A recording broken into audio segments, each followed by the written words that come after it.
And we're live. Good evening, all you out there in internet's land. See, I don't do that voice right. Everyone out here in anime podcasting land. Welcome to NTR Radio. Weeb anime land. See, I'm more direct. It's like, yeah, I'm a weeb. I know it. That's what I think about that. There we go. That wasn't Professional radio. Yes. There used to be a podcast called Weeb Boobies. It was short-lived, obviously. Weeb. I'm sorry, but just the perfect amount of pause between you saying the title and saying it was short-lived was great. Weeb Boobies. We got that going.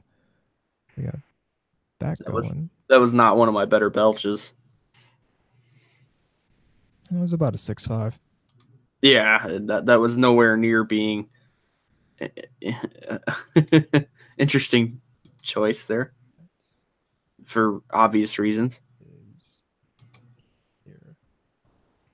Okie doke. I've got everything kind of set up for the second segment.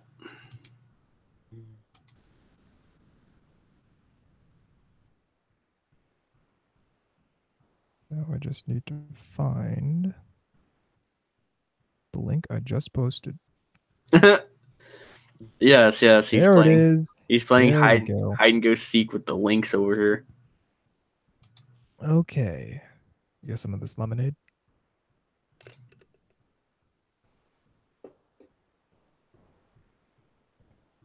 No, you can't see me, but you can't see me, but I am smirking over here, which apparently is racist, by the way. Naturally. Smirking is now. You had to be there for that. It was really stupid. There was some dumbass op-ed. Okay.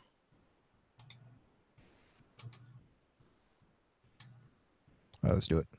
Okay. Is Shield Hero still the 15-minute controversy? Maybe so, but we're not talking about that. Yep. In 3, 2, 1. Welcome to NTR Radio. I'm Tom Force Anubis. K-Gods. And I'm VZ Mark II. Yeah. And the weather around here is not fit for man or beast. It's actually pretty nasty. You know, getting storm alerts on your phone is usually a bad sign. Yeah. Yes. So how is everybody? Okay. Doing pretty good. Yeah. This is probably the lightest, blandest season for anime. I honestly didn't dig into it too much, but a lot of it didn't jump out. I will say that. There's a couple stuff I still need to check out, and there's a couple anime I did check out, and I might follow one or both of them throughout the. I have one that depending on how they end up. I have one I think you would like, K-Gods, but why don't you guys go first so I can. I don't have much to say because I watched one thing. All right, okay. So I watched some stuff, I bought some stuff, and I have a story to tell. Okay, I'm just gonna go ahead and throw out what I watched real quick because it's just one thing. I don't know why I had the urge, but I did. That usually is prefacing something bad. Usually a bad call. Yeah. But anyway, I ended up rewatching Iron-Blooded Orphans. Hey. First season of it. That's as far as I got. But I can't remember what spurred me on to do that. But I did. Well, that Gundam didn't really try. I couldn't get into that. But I know a lot of people like that one. Yeah.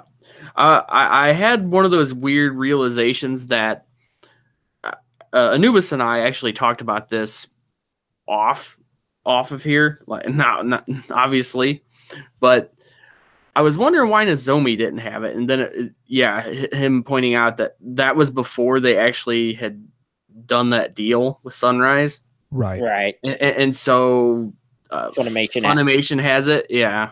Because I was thinking, what the hell? That's just odd.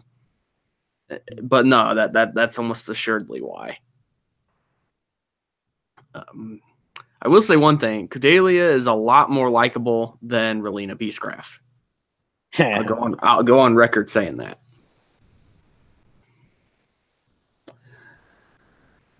It's like Cordelia makes me almost want to watch Iron-Blooded Orphans. Relina makes me almost not want to watch Gundam Wing. Ouch. Well, there's a lot of things that don't make me want to watch Gundam Wing, and Relina's just one aspect of it. Well, the dub actually makes her character more. Yeah, true. There's something about it that her voice, and again, it's not inherently a bad voice, but it just doesn't fit that character very well to me. But like, it's not the actual voice itself. It just feels like it's miscast or something. I don't know. Anyway, that's about all I watched. It's if you've seen it, okay, you can discuss amongst yourselves, I guess. I mean, it's not like it's a new show or anything. Yeah, no, I've only seen teeny bits. I've watched the first several episodes, and I just couldn't. The designs grated on me. Yeah, that's another thing. It's like they were doing so good with the design work for as far as new Gundam that isn't in UC.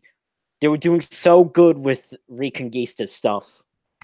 Age, great. Reconquista, great. Yeah, no, Age had good designs too. But yeah, I agree with you. It's especially the main mobile suit that really turned me off.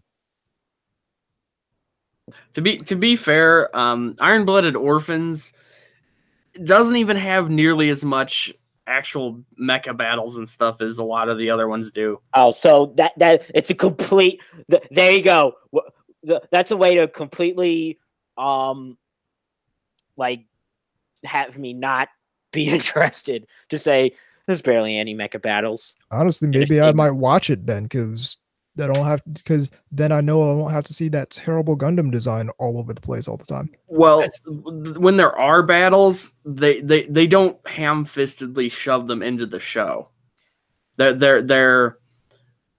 only are put in when necessary. See, that was my complaint. That's like every Gundam anime.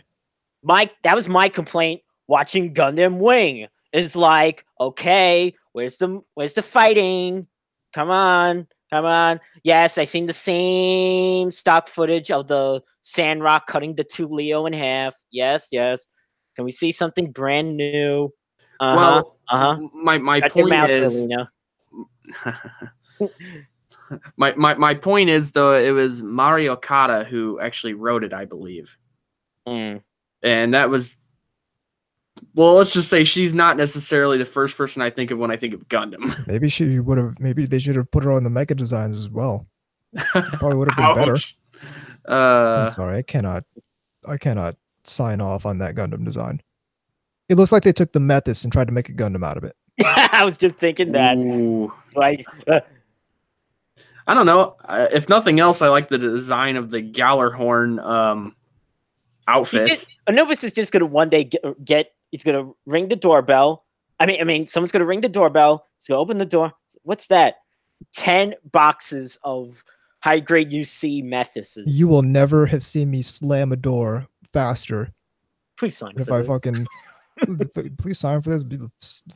10 boxes. Nope. You got the wrong door. Better get this out. That's next door. All right. That would be the best April Fool's ever. It's just someone else can get these 10 terrible mobile suits. Anyway, so I am perplexed by something. Yeah. It's a meme that's relatively new that came out, and every time I see it, I just think, why is this funny? It's Chungus. Oh, yeah. I know that. Yeah. Why is that funny? It's just like it's like people just pointing and going fat, and it's just like that's funny for like 15 seconds, one time. I don't know. Some memes are like that, where it's like you just can't get. And now I just keep seeing it like being chopped into fucking random pictures and stuff. It's like yes, okay, I get it. Chungus Khan. Oh. Yeah. Like, why is that funny? Yeah, I don't know what's going on. Okay, I'm glad I'm not the only person. I was thinking, well, maybe I'm just missing something here. Maybe there's some backstory I need to have. So let me talk about the shows that I'm currently going to be keeping, and then I'll lead off into with Anubis, because he might have seen some that I've watched that I dropped. I know. Yeah, I know. I saw at least one that you watched that you dropped. So go ahead. Okay. Well, actually, before that, I did watch the first of the 2 OVAs for Eromanga Sensei. I still need to watch that. That was good. That was really good. Oh, you would love it, Anubis. You know why? Because it's almost all about, or at least the main focus. Yeah. And she has a song. Would that be Elfin Lead? We just had a win. Now, I don't even know. There we go. Jesus, fucking dude. Okay, so the 3 shows I'm watching. One I've already talked about because it premiered the last time. Luanne Osan, which is the one about the thirstiest anime girl versus the most oblivious male character. Okay, that's going to be a real chore, or not chore. That's going to be some serious ground to take, because there's Yamada from that one fucking. Oh yeah. No, this one. But she's just incompetent, though. Well, this one's more. She's like this girl's like supposed to be like a teen, like a teen genius. Like, basically think of like a Dexter. But is she a slut? I mean, this is kind of no. It's that she tries to come up with these overly, like overly scientific ways of just getting the main male character. Hey, notice me. Oh, for fuck's sake! Come on, just lift up your shirt and jiggle around. Yeah, that's exactly. But it's like, no, see, I put bend over at the drinking fountain. You can hire one of those guys at the airport with the light sticks. Oh shit! Yeah. Yeah, she made. Oh no! She made a thing. In this episode, she made a thing where it's like water that came from a bottle of water, and the water came from from the universe. Yes, like everything else. The source and the water. No, it came from outside of the universe. Yeah, no, it came from outside of the universe where there's nothing. Cool. Yeah, and basically the whole elaborate plot was that she wanted him to touch the same bottle, basically an indirect kiss. But he took a second bottle instead of touching the one that she did. Wow, that's just. Sorry, one of those guys with the light sticks from the airport. Yeah, that's basically, it's like just saying, "Hey, I want to fuck you," or even simpler, like, "I like you." No, she comes up with these crazy over elaborate. Yeah, so it's not the best thing, but it has potential for. It sounds like it might have some sort of comedic potential if they're creative with it. Yeah, it does sound genuinely funny. Okay, so the other 2 shows, one is this didn't premiere the last time. Wata 10 is the shortened named. Basically, it's Wata 10, an angel flew to me. That is another lesbian lolicon show by Dogakobo, because we had one just last season. Dogakobo is starting to get a little bit of a pattern here, isn't it? A bunch of champions is what the pattern is.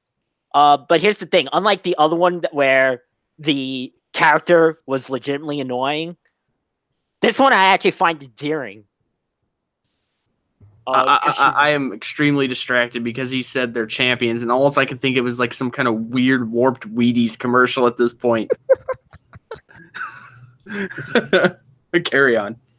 So the main, she's a college student, but she's kind of like a hickey, neat type of girl who's like shy and always wears like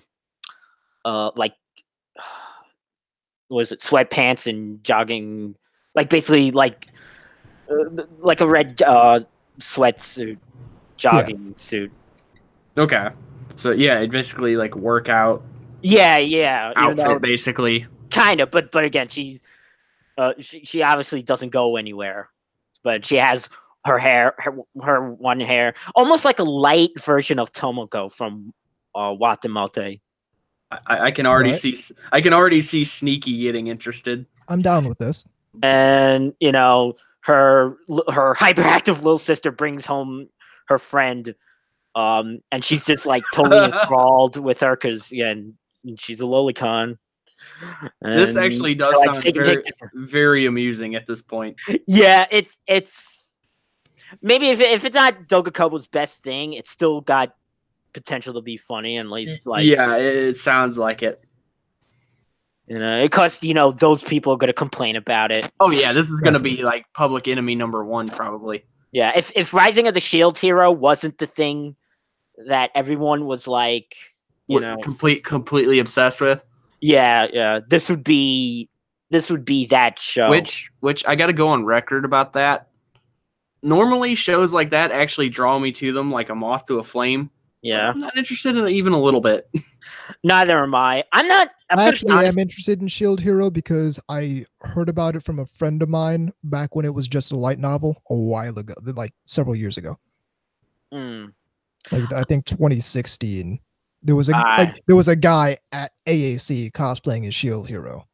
Oh, back when it was just a light novel. I think you mentioned that on an older episode. I think I might have. I don't know. For some reason, that's jumping out. What is it? I'm not really an ECK guy. You should probably tell people to get involved. So here's what you do to get involved with the show. Yes.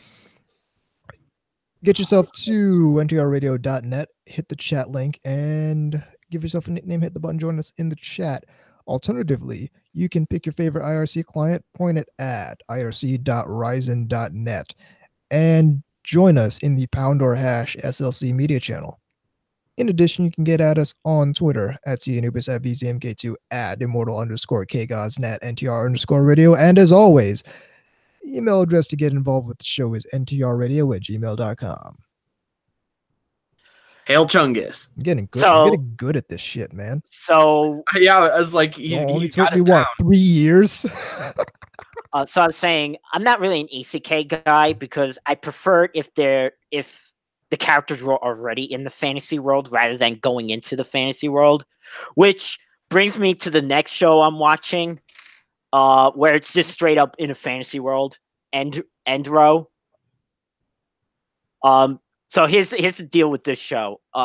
Character designer, the original character designer is Namori, who's the one that did, Yuri. Mm-hmm. And does it still have that same sort of rounded look? Yes, with the round eyes and the round. Yeah, like the features are very like smooth and rounded off. Yes. So here's the thing. So I was expecting basically Yuri in a JRPG type setting. It's actually a little bit even better than that. It's Melky Holmes in a JRPG. Like are they equally as dumb? Yes. Like mainly the main girl. Like how many slimes do I have to kill to get a level? The main girl is dumb, but she's also just like she's dumb, but she's also just lucky, like dumb luck. Oh shit! Yeah, it's like. And the main villain is stupid also. Because it says basically it starts off with like the 4 main girls, the party. Right. Just like you would from like a. They defeat like the evil overlord type of guy, Oh, so they start off doing that? Yeah, that's why it's called End Road. End Road, which is short for End Road. Oh, okay, yeah, that makes sense. And so they kill, but through some happenstance, the main girl, I forgot how, but like basically did it where time got turned back, and now that evil overlord guy gets turned into a loli, and she's the teacher in the classroom for these characters. This sounds utterly ridiculous. And there's so many levels. And there's a like whole bunch of these like, you know, sort of like stock RPG type characters in the classroom. There's a fairy. Okay, yeah. Do they do the thing where like your basic classes are in there? Yeah. Oh well, yeah, like yeah. Like a cleric or yeah. The main girl is the hero. There's I forgot. Yeah, one's a cleric, one's a priestess, or is that the same? The two. It kind of depends on the game usually. Yeah. All right, and one and the other one's a warrior. So yeah, exactly. Yeah, one might have been a cleric or a priestess, and the other one was a mage. That's those. The difference is the intelligence and the willpower, or the will and wisdom stat usually. Yeah, or whatever variant they're using. So the second episode wasn't as good as the first one, but it's still just on premise level. Just has the potential. If it stays with it, like basically Milky Homes in JRPG land, then it has potential to be pretty amusing. Mm. Even if it doesn't go anywhere past 4 out of 5, it'll still be pretty, fun. Because that's it. That's it for the season as far as everything. I've watched a couple other things and I dropped a bunch of things. I know the one show you're talking about, Anubis, right? Girly Air Force? Girly Air Force, yes. Okay. So I watched Girly Air Force, and I'll probably give it another couple episodes to see where exactly it's going. But okay, because my problem with that was I watched, and it was like basically, oh wow, so it's basically a combination of the 2 mediocre shows, Sky Girls and Infinite Stratos. I wouldn't even necessarily say that. Well, first of all, because I haven't watched Sky Girls, but second off, because there was another show that was kind of, Mazogaku and HXH I'd actually compare it closer to, but it's not nearly as etchy as that show. Okay, that one, see, that show I actually mildly enjoyed. That one was actually kind of a I mean, it's not one of those shows I would re-watch, but it was one of those, oh, that was okay. Yeah. But this one like, it looks like it's going to be a regular ass harem show, except the girls are also fighter jets. Yeah. Which I'm fine with if it does it right. But what I'm really pumped for, and this actually might be a controversy on this podcast, okay, is the Magnificent Kotobuki. Oh, I haven't even touched that one. Dog. So it's like a Crimson Skies sort of world where like air travel has taken over where all other kinds of travel would have taken over in the real world. So they're all using Zeppelins and shit. And so these girls are part of the escort force for this Zeppelin, and they're using like World War II era fighter planes and all that. It's very well done, and the show is excellent. But what might cause a controversy on this podcast is the visual style, because like all the main characters are basically completely CG, and so are the planes. Oh, you know what? That actually might be a little bit better if it's all CG. Well, last thing, it's not 100% CG. Like the side characters are hand drawn. And like the captain's hand drawn, but all the 5 or so main girls, they're all CG. Is it because they have stuff that would be otherwise hard to draw a lot, like kind of like a lot of the scenes in Concoli? Not really. They're just in regular ass outfits. Huh. I don't like it. It's kind of baffling to me why the characters are in so much CG, but it's not at a level where it's bothering me. Okay, because there's two other shows that I watched and I dropped. One could have been really good. One had the potential, and I watched the 2 episodes, and it was like, oh, this could have been good because it had a really nice op theme and a really nice and like audio wise, a really nice, great op theme and a great visually end theme, and that's Pastel Memories. Doesn't that sound like that would be the name of a Yuri, like Eroge or something? Kind of. So the premise is that basically there's this thing that's like sort of it's kind of like this like it's like a virus that's sort of like taking away the culture of Akihabara. And it's like so you mean concerned white people? So this is like the post Akihabara era of like, and this sort of like, oh, they're like getting, so they're trying to like collect the sort of things from the past of otaku culture. So it's like my hypothetical post-apocalypse scenario where all the otaku with giant collections have built pyramids, and now the remnants of civilization are rooting through the ruins and finding all these old anime figures and thinking. Well, you made it sound great the way you described it. See, that would make it a good show. You know what this was similar to, which I actually thought was an okay show? Akiba's Trip. Right. It's similar to that show, actually. And the second game, actually. Here's the like, it could have been good because the second episode totally references the first episode almost exactly to Is the Order a Rabbit. It was like, couldn't. And of course there was a lot of bad art shots, which you know, I try not to let those things stand out to me, but sometimes it's glaring because the end theme is is clearly where all the focus and energy and budget went to, because they're drawn more voluptuous would be the word. You know, their breasts are a little bit bigger, their butts are bigger, they're more curvier. It's like, oh, why couldn't they make it like this?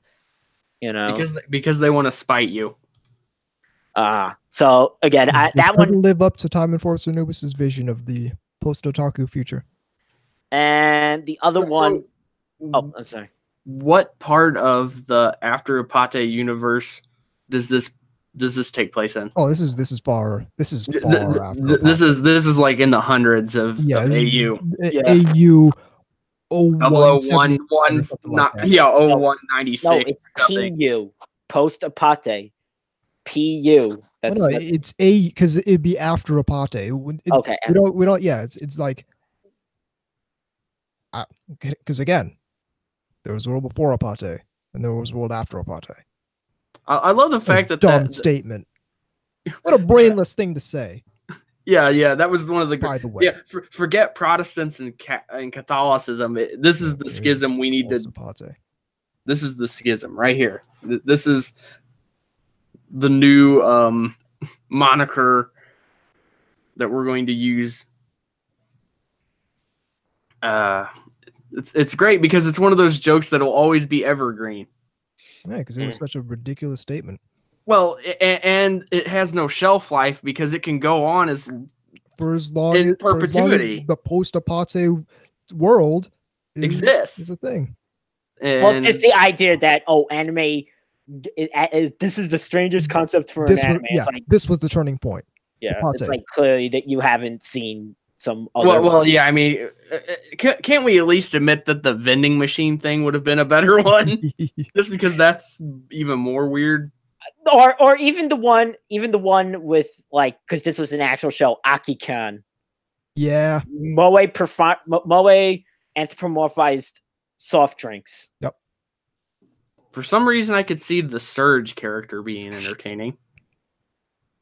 Anyway, continue, VZ. We're not. All right. So the other one and the last one I watched and dropped was the quintessential quintuplets.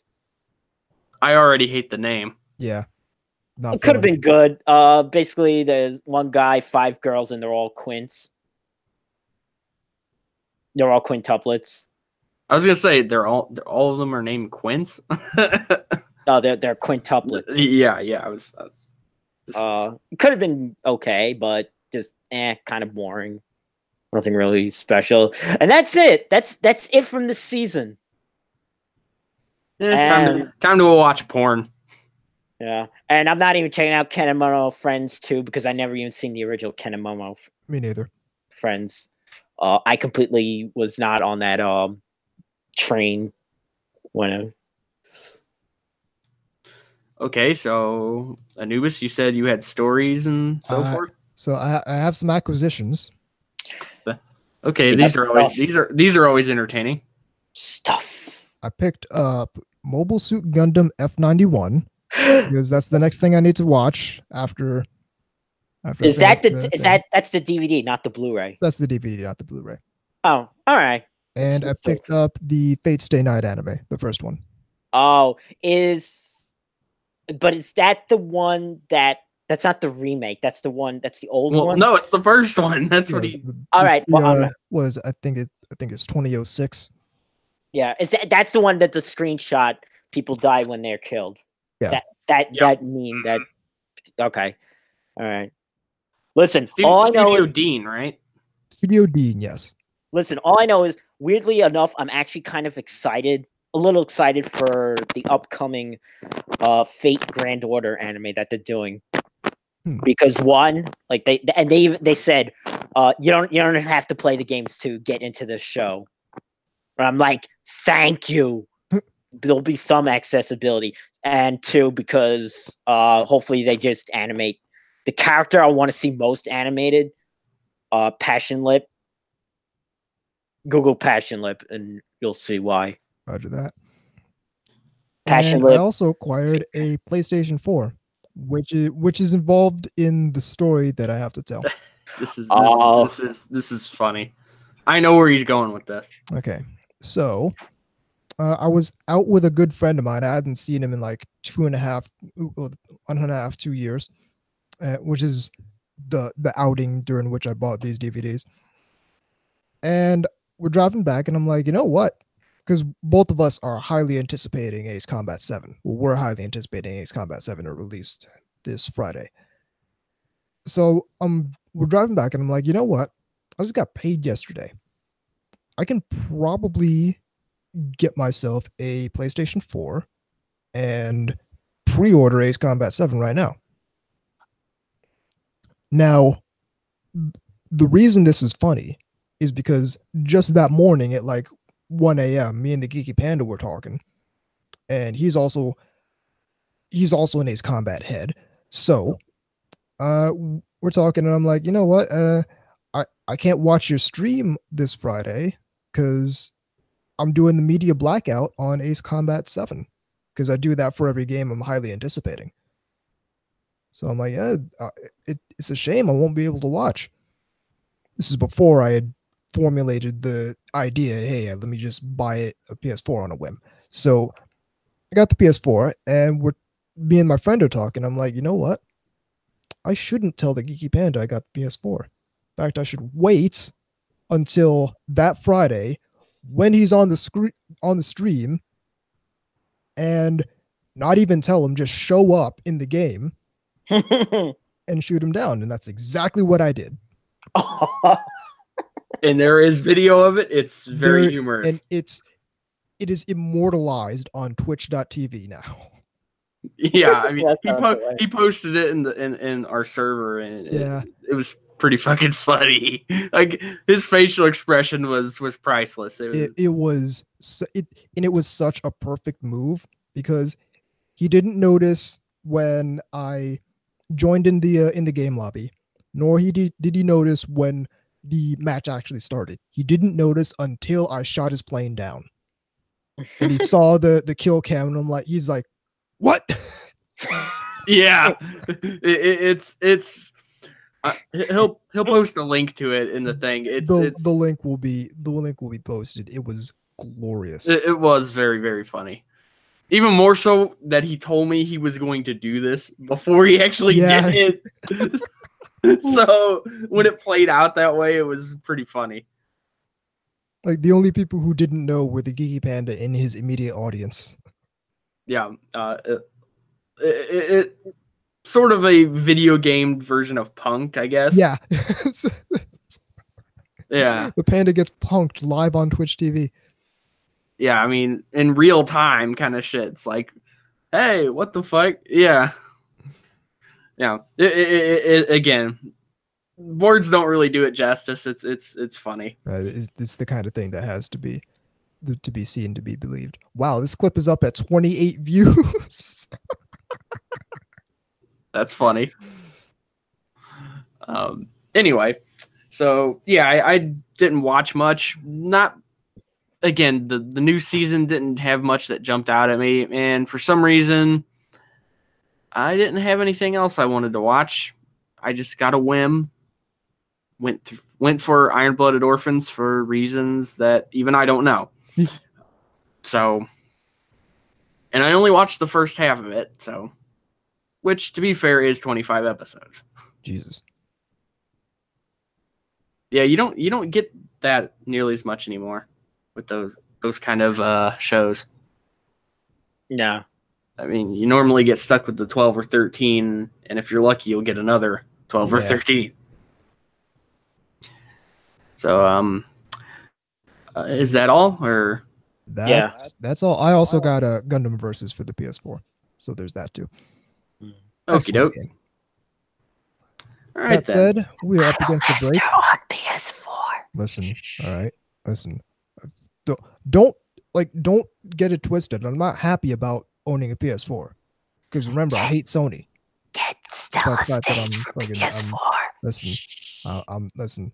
All right, don't pretend that I'm happy about this, that I own this thing, because remember, I hate Sony, but I had to do it. I had to do it to punk the Geeky Panda. So now you're gonna return it? No, I'm not gonna return it. What are you, insane? I have Ace Combat 7. What are you crazy? No. So that's gonna be the only game you get for at that. No, I'm gonna because I still have to get the new Virtual on. Remember? Okay. I had planned on getting the PS4 from the beginning, but I didn't plan on obtaining it. Then you will get Idolmaster. Then you will get Idolmaster Stella Stage. Listen, I'm not happy about it, but maybe we'll hit up the Breakkeeper right here on NTR Radio. Where is the notebook?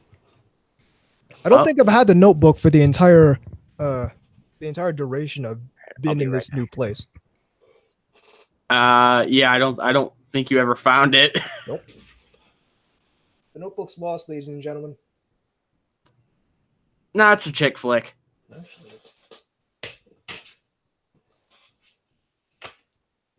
I think I have another notebook. Stand by.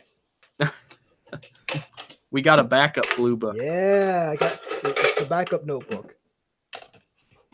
Handy dandy. I'm just staring at your Cecilia figure in the back there. Yeah. That what is that? What size? What scale is that? 1/4. Yeah, I was gonna say that's a big one. To be fair, if I saw a Cecilia one, I probably would have got it as well. Good character, bad anime. Let's turn that down. I don't know. There's something somewhat charming about haughty, sort of socialite kind of characters like that. Probably because they don't act like they do in real life. The haughtiness is charming and not obnoxious. But maybe that's just me.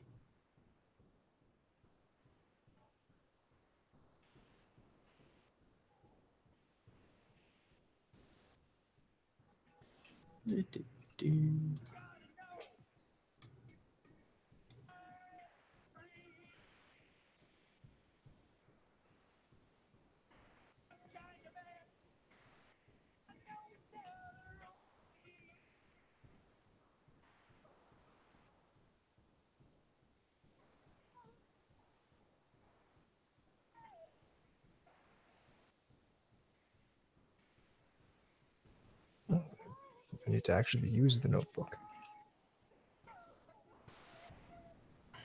Dear Diary. Day 30 of the government shutdown. It's completely irrelevant.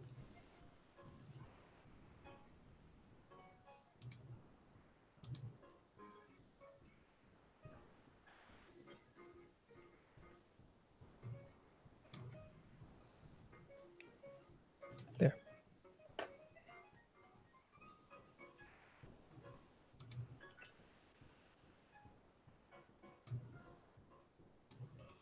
See, what you can't see is the password. E.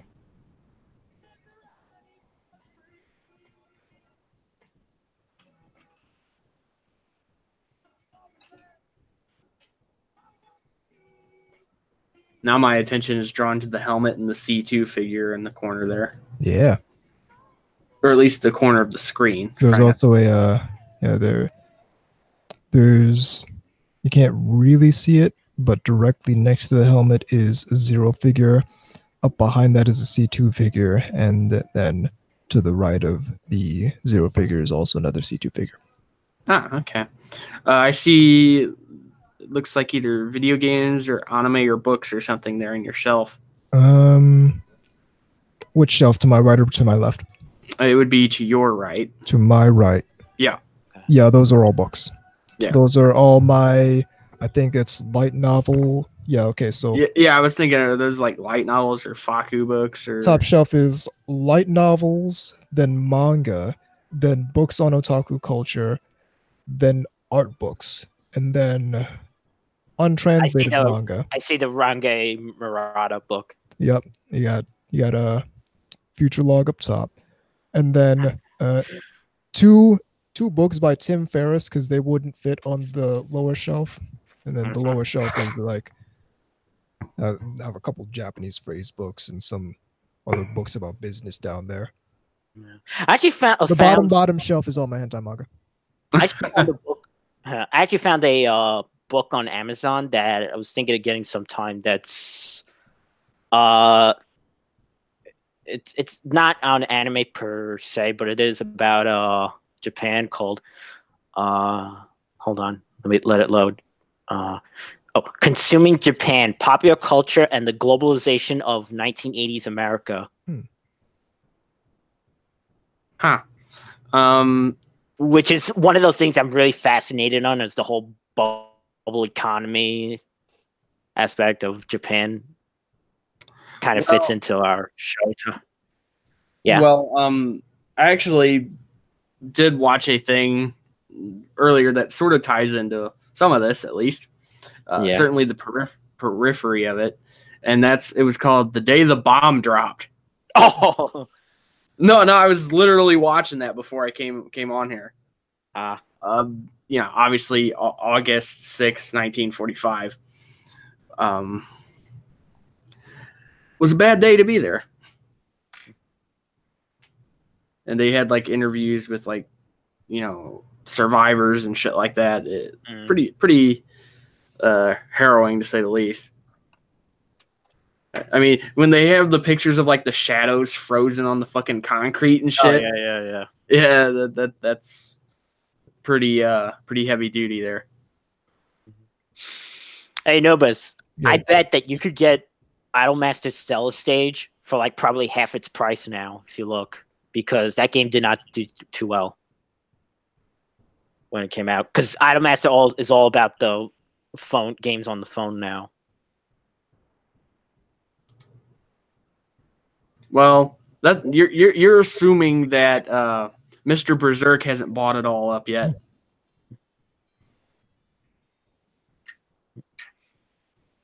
No, believe me, if I could, I would. if I had.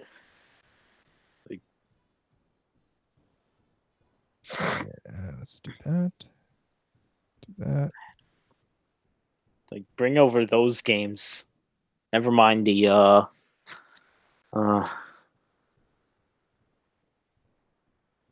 And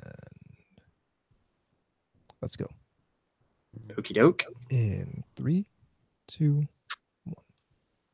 Welcome back to NTR Radio. So, in continuation of where we left off last time, we're going to be talking about anime from 1987 to 1989. Yes, and we're going to use the same format we did prior. And we're going to actually finish the 80s this time. Promise. Yeah. Yeah, sorry, it was just so much to talk about. Yeah, and by the time we finished 86, we were already at well over 2 hours. Yeah, so you get the idea here. So 1987, what do we got? All right, VZ, you wanted to talk about Transformers for a bit? Well, I was only going to mention one. All right, but I'll talk about the three since they're all kind of separate deals. Okay, so I'll try to brief sort of recap prior to. So Transformers comes to Japan. The show premiered in 1984 here, but that got brought over in 1985 and became quite popular there. Enough that kind of when our show was waning, and they decided to do their own continuation in Japan, starting in 1987. So this is the first one is the Transformers, the Headmasters.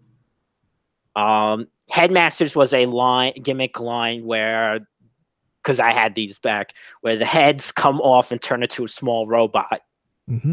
So, and I've seen all, because all these eventually did come out in the US in the 2000s on DVD.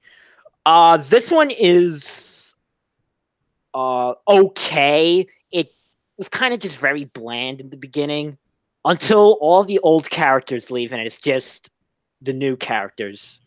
Then it got interesting, and I think that was because it kind of felt kind of pigeonholed to write those old characters in a way that were kind of already done. Bizarrely enough, I don't know why I have not found an answer for this. The 1986 movie, which is one of the best movies ever made, didn't come out in Japan until 1989. I don't know why they had that long wait, some sort of weird thing. Anyway, so it's not too much to say about. I mean, I actually do really love this era of Transformers in terms of like just the toys, and there's some nostalgia attachment. I'll give you that, but I don't know, for some reason either it's like oversaturation, maybe because by the time I was 5, 6, this was the Transformers that I was more being exposed to, but I don't know. It's just I kind of like have a soft spot for this era, the Headmaster era of stuff. I did see the show in the late 90s, by the way. During the time when I was getting into Super Sentai and I was buying like tapes, and I noticed that they had some of the Japanese Transformers there, so I was able to see some of those early on. So, I mean, that's about it for that. I'll continue on to the next year. Any TV series else? Oh yeah. Sure. Well, before we do anything, for 1987, yeah, I'm just gonna mention this since this is technically not a new show onto itself, but Ninja Science Team Gatchaman from 72 was adapted for the second time into G-Force. Right. Which is how I watched it originally. Again, some of these shows like that, they do a lot of weird stuff with them, especially when they're ported over here. Oh yeah. And sometimes the naming schematics and everything else start getting kind of like out there. Yeah, I think also the show that I mentioned when we talked about 1984, Bismarck, when it came over here as Saber Rider and the Star Sheriffs. I fucking hate that name. Yeah, seriously, that name is stupid. Yeah, done by the same people that did Voltron. Well, at least that name is cool. Not so much on this one there. Yeah, we got Kamagure Orange Road. I got that on the list as a TV series rather than like a film. Right. This is interesting because it ran from for a year for 48 episodes. Discotheque has it now. Yeah, they're putting it out. I actually just saw it. It's coming out in March, I believe. I'll probably pick it up. That's a show that I really need to see. Same here. One day, at least to see if I like it. Check out because I love those character designs. Well, yeah, it's excuse me, Takahashi. No, yeah. No, it's not Rumiko Takahashi. No. I fucked that up. It's I know Kemi Takeda. That's the one. Yeah, I made a mistake there. She did all the Magical Girl stuff, a lot of the Rumiko Takahashi stuff. That's what you think. When it got adapted to anime. Orange Road, and some other stuff, which I'll mention later. Right. So yeah, but that recently did get picked up. So if you're interested, you'll be able to get it pretty soon and on Blu-ray. We also got Fist of the North Star, the TV version, the second one. Yeah, not the first one. Hokuto no Ken 2, rather. Yeah, great theme, by the way. For the second one. That was 43 episodes. It ran for a year. Toei did this, and you can also get it from Discotheque. I love that was considered a kid's show then. Yeah, that actually is kind of funny. It's the type of thing like, let's say that was out now, but that was for kids, but they would bring it over and it would have to be on Adult Swim. Yeah, or some shit like that. Yeah. Right. The one big one I think that everybody is at least interested in from this era, as far as a TV series goes, is Metal Armor Dragonar. Yeah. I've watched all of that, and my assessment is that great design work, fucking excellent opening, boring as shit show. Well, it was supposed to. It came after Mobile Suit Gundam Double Zeta, right? Yes, it kind of has the same feel. It was supposed to be the show that would have been like a new Gundam like show. Right. Okay. And we should also point out this is a Sunrise creation. Yes. Yes. Here's my problem with it. It poorly implemented. Okay, because you have a serious, show about war, like most real robot shows. But then it also had a lot of comedic moments, and which is fine also, but just the poorly timed between two. Kind of like my same issue with like the original Full Metal Alchemist. My complaint about that show. Where it's like, mommy, why are they burying daddy in one scene? And then the next scene, oh, wacky hijinks, oh, we're all super dead. Right. The mood whiplash, that's what they call it. It's like, and this ran for about a year, 48 episodes. Yeah. I don't know if this is available or not. No, it isn't. No, I didn't think so. No. I mean, I could see someone like Discotheque picking it up. Possibly, maybe even ADV. Not ADV, Sentai Filmworks, because they've been doing a lot of Sunrise. Yeah, but it doesn't even have a Blu-ray release in Japan, so we don't. Yeah, that's probably unlikely then, huh? Yeah. To continue on. Oh, okay. To keep it rolling here. City Hunter. Oh, okay, City Hunter.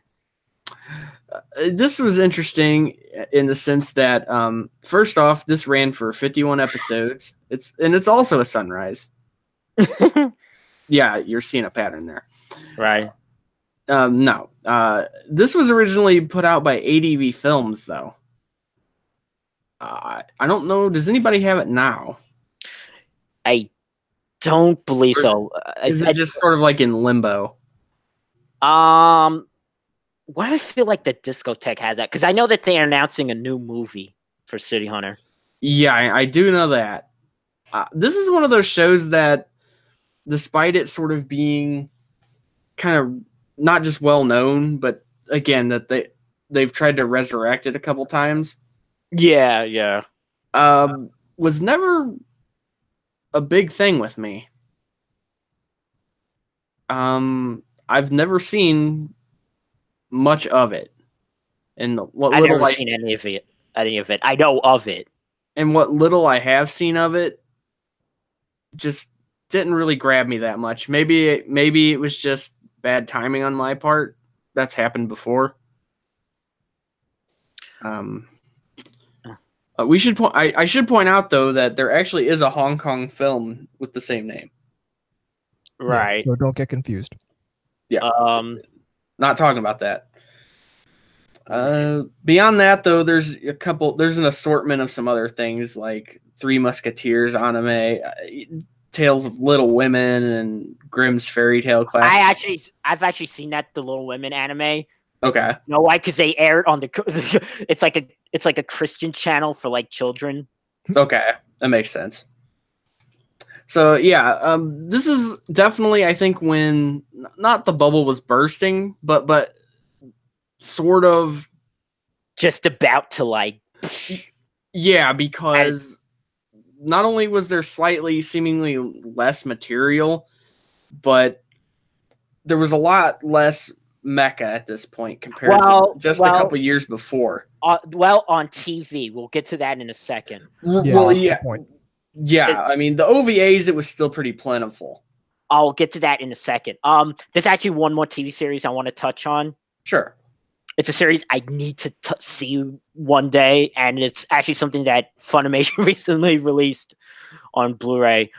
Zillion, or I like my title better, by the Sega Master System, or by the Sega Mark III as it was over there.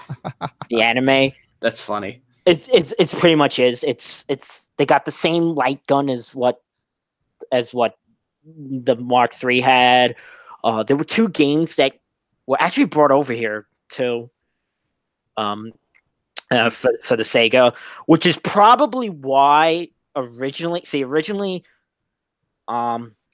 Streamline had Zillion, but it was only like first 5 or 7 episodes, and then the OVA.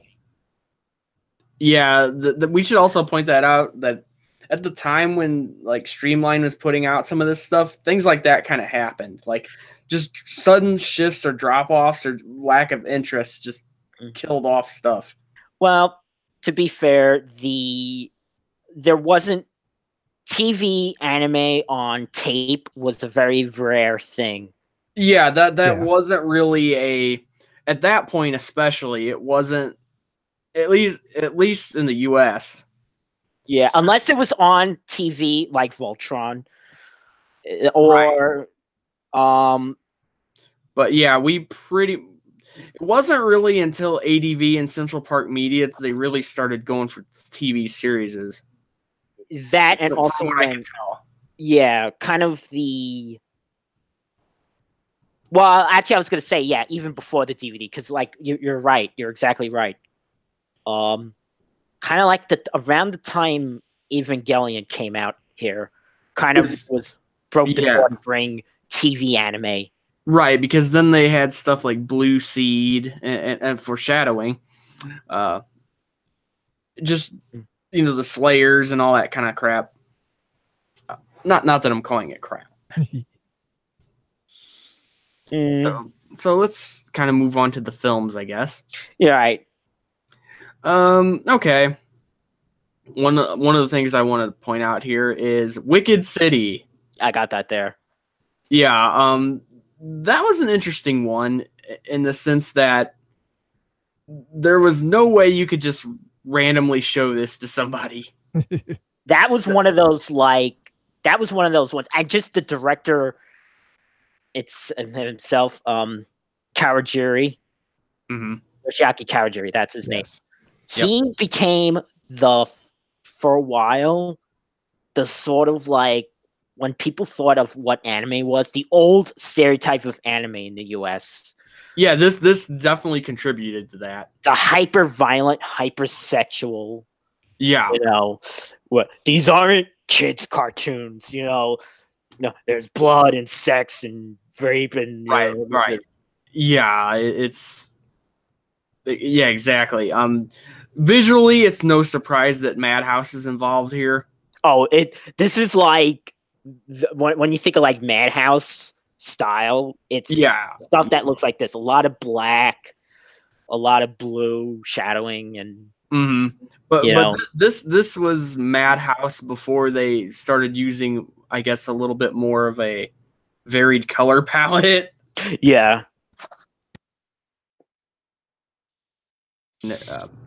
This was obviously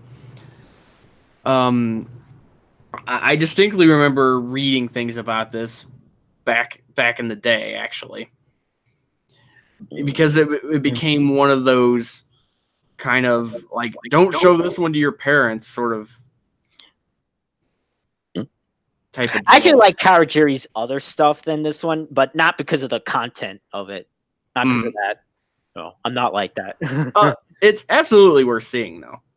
True. If you want to talk about like the history of this stuff, or just in general. Yeah, it's entertaining in a lot of ways.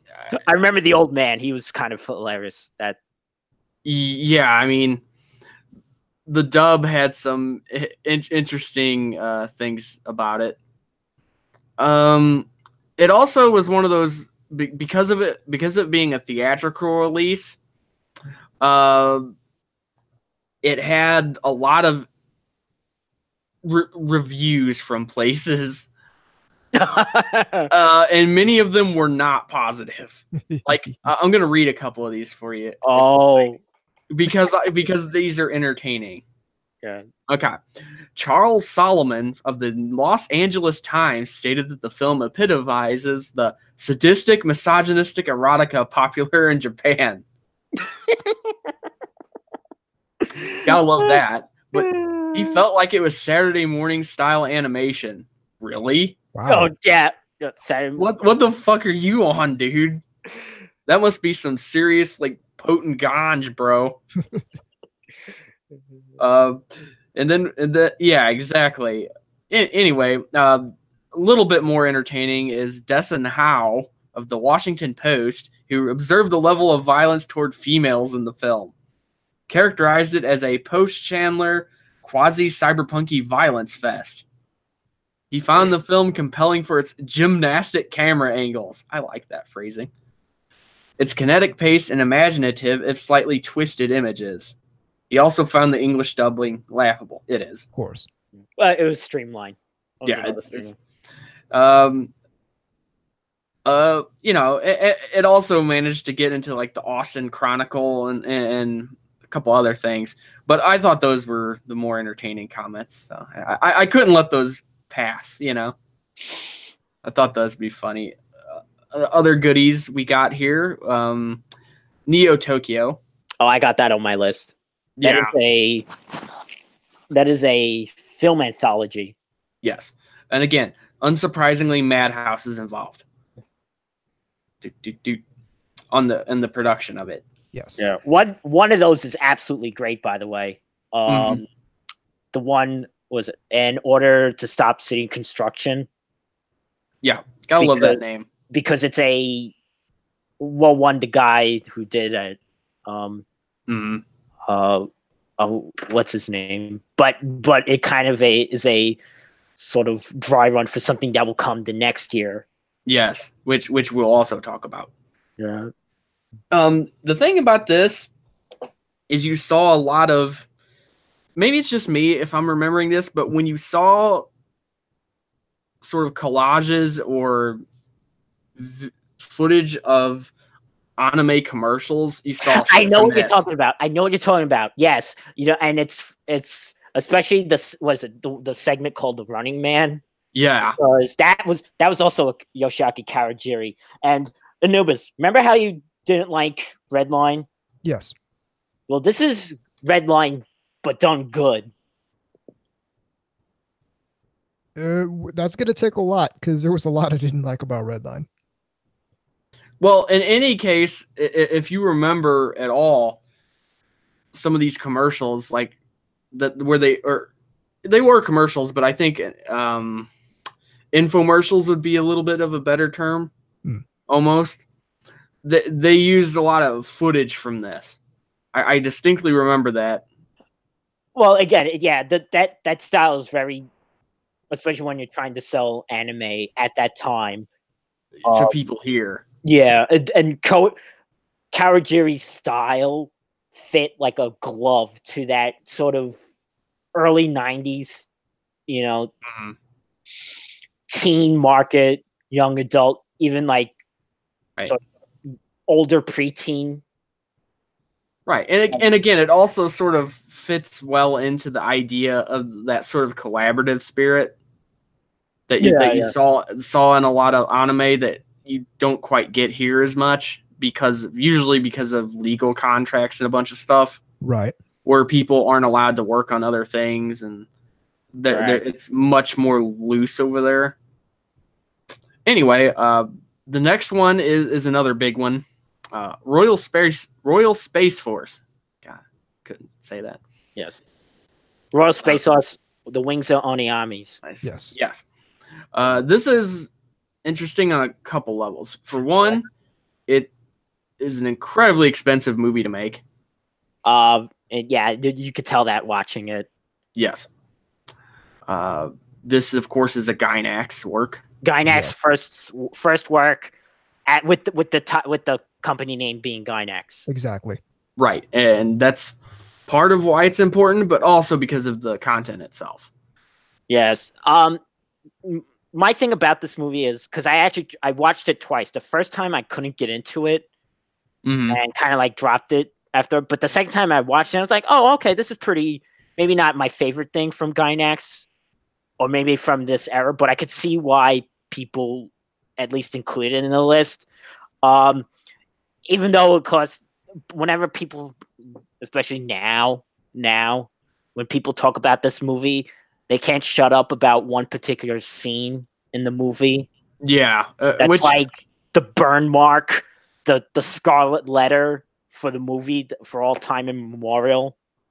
Yeah. And again, I'm not even sure if we should bother bringing it up. I mean, is it really necessary? Because we're not the types who do that. No, I mean, but I will say that the movie has a rape scene in it.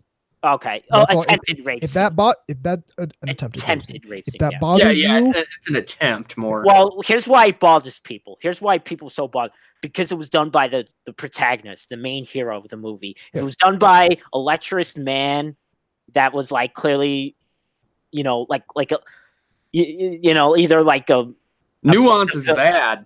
Yeah. But the idea, it's supposed to show that even the hero can be, Well, yeah, but that goes against, Hollywood kind of portrayals of actual people. Also, her response after was kind of a very, like, what the fuck did I just hear type of, like, basically like, I'm sorry, basically like I was the one at fault here. Yeah. So, very, very like, I guess that's almost like a cultural, but also like just I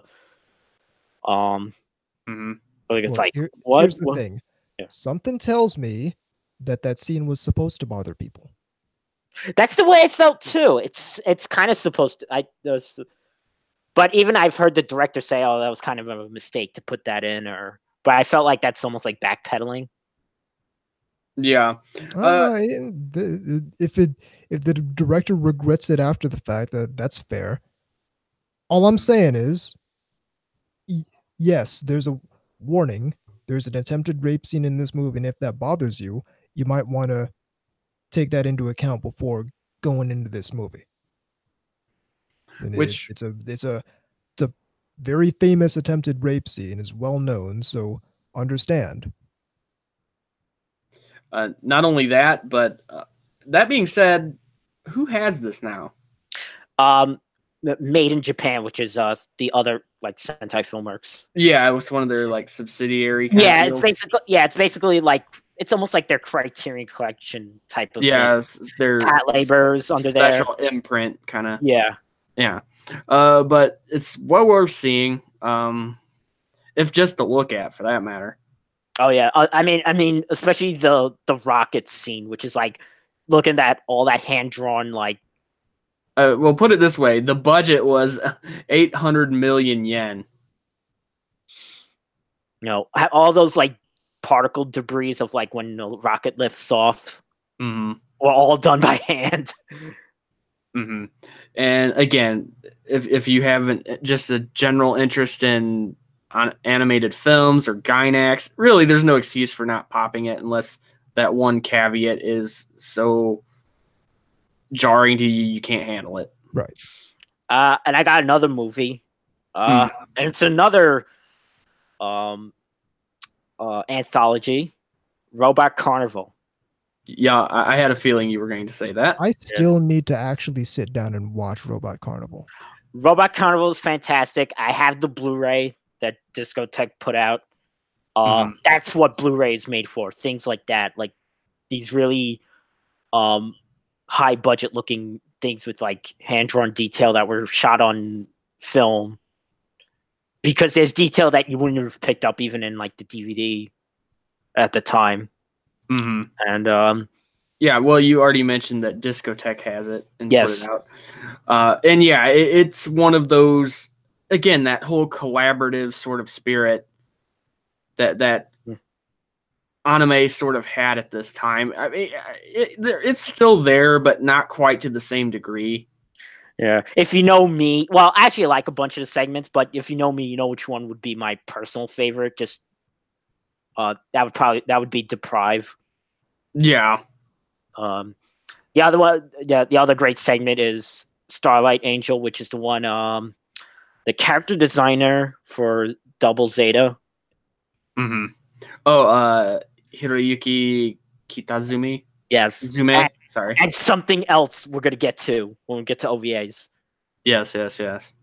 I also, a lot of people really like, and I like this one too, is Yasumi Amatsu's one, Presence. Which is not referencing freaking Christmas or anything. No, yeah, presence. As in the state of being present. Yeah, as in, you know. Actually, just call it. I want a robot waifu. Yeah, basically. That's pretty much it. It's like yeah, pretty much is. So, are we gonna move to the OVAs now, or is there any other films you want to throw out there? Okay, I'll go ahead and just throw out the thing that we need to get out of the way here. Cream Lemon is still going strong at this point. Of course. There's one called New Cream Lemon. Yes, which I don't know what the distinction between, maybe the characters' ages were a little bit older. Was it just like a different collaborative group of people, or I can't maybe remember. Because AIC worked on these. That's it's hard to say exactly. You know, I was also going to say they don't seem as lolicon-ish, the character designs in these. That's true. In any case, Cream Lemon, both as a series and historically, is not only important but worth looking at too. You've got quite a bit of things. I don't think I've seen any of them that are bad offhand that I can think of. A couple of segments were weaker than others, but most of them are pretty interesting. Are pretty decent, I would think. Yeah. Yeah. So okay. Now there's going to be quite a few cool OVAs here. Yes. I'm going to go with one of mine first, which is Bubblegum Crisis. Yes. Yeah. I need to pick up that Blu-ray sometime. I need to upgrade it. I have, yeah. In any case, it ran for 8 OVAs between February 1987 and January 1991 for a total of 330 minutes. I'll say this now. Pris is probably one of the best character designers for an anime ever. Oh, yeah. That's one thing I got to point out here. Not only are the designs really nice, the whole vibe of it with the music, the sort of background designs and all that kind of stuff, like it could only have been made when it was. That again, that beginning part with with Pris singing and all that. Yeah, exactly. That was taken directly from that movie I told you about, Streets of Fire. Right, and of course there's Blade Runner references, just like anything of this nature is. Yes. It's very good. It was done by a bunch AIC, Artmic, and Newman. Yeah, I mean there was a lot of who's who kind of stuff going on here. Yeah. Animego used to have it. Do they still have it? Yes. Yes. Okay. I wasn't sure if they were or not because they're not exactly the most prolific of groups. Yeah, but that is their like number one thing to like. Mm-hmm. It's not only cool looking. It's though there's a reason it's high up on my list of favorites. It was originally supposed to be 13, I believe. Yeah. And other cool, fun stuff, pieces of knowledge. Masami Obari actually did the mechanical designs. Yeah, well, he also directed episode 6. I think he did he do 5 also? Yeah, looks like it. Yeah. Which were the best 2 episodes anyway. Right. Not that any of them are bad. No. Well, some people don't think episode 8 isn't bad. It's just because it just felt like another episode. But frankly, that was because it was supposed to continue. Yeah, which was a problem with OVAs that just happened occasionally. Like I said, the combination of the music, the character designs, the power armor kind of stuff. Yeah. We don't talk about that other Bubblegum Crisis. No, I don't like it very much. Crash. Not Crash. No. I know. Yep. That other one. Yeah. The TV one. It's competently made and everything. It just doesn't. It can't capture the same feel because of it, because of when it's made, and how and all that. It just doesn't quite work for me personally. It's not horrible, like in the sense that it's poorly made. It's just it doesn't work for me. Your mileage may vary. So I got another one of my another personal favorite of mine, OVA, Dangayo. Yeah, I knew you were going to say that. Great 3-episode OVA, directed and character designed by Toshihiro Hirano. AIC Artmic. Yeah, that they both worked on it. Yep. Fucking fantastic cell work on this. It's, and again, Obari is here as well. Yeah, he did the design work. And so is Shoji Kawamori.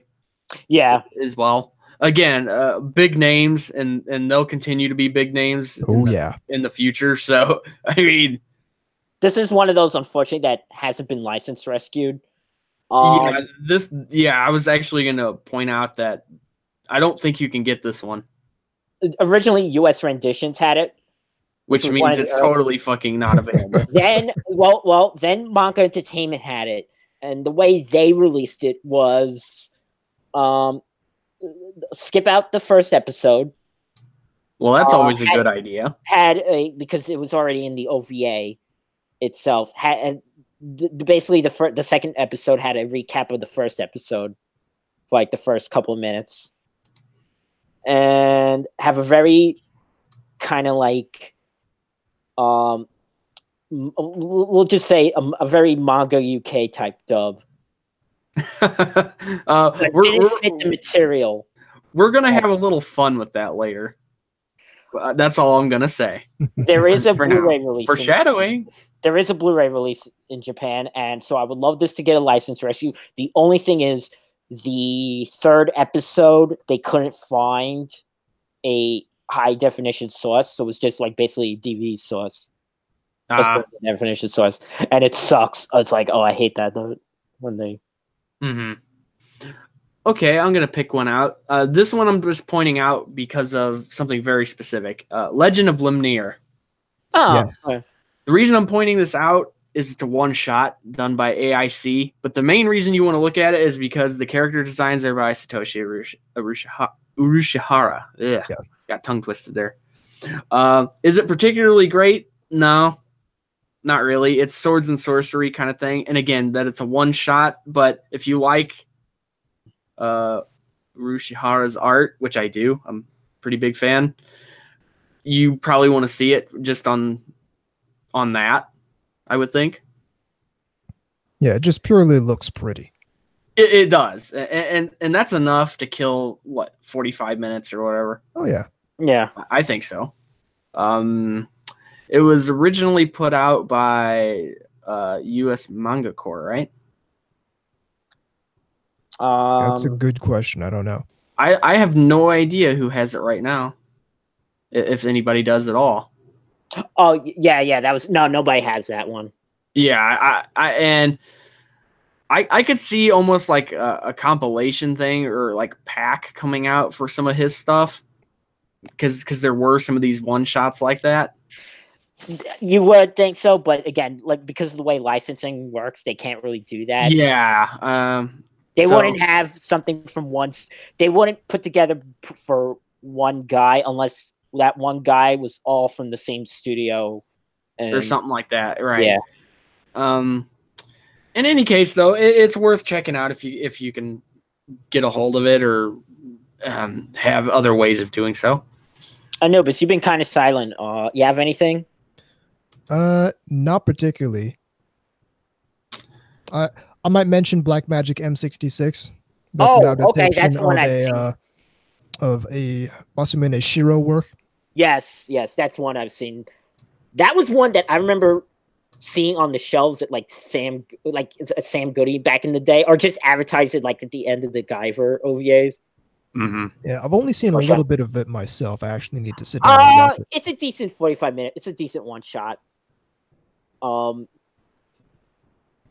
one of the best from this era, but there is some interesting camera work, like where it's like, I don't know how to describe, but like you're following the character walking, right, and the background is moving with the character, which would have been all done hand drawn then, right, which is very hard to do. Okay, I'm gonna throw something out here. Devilman makes a return. Yes, I got that. This is the OVA. Yes, and definitely lives up by that name, by that by OVA. Oh yeah, Discotheque has this. Yes, there's and a lot of course of blood and nudity. It's totally worth watching.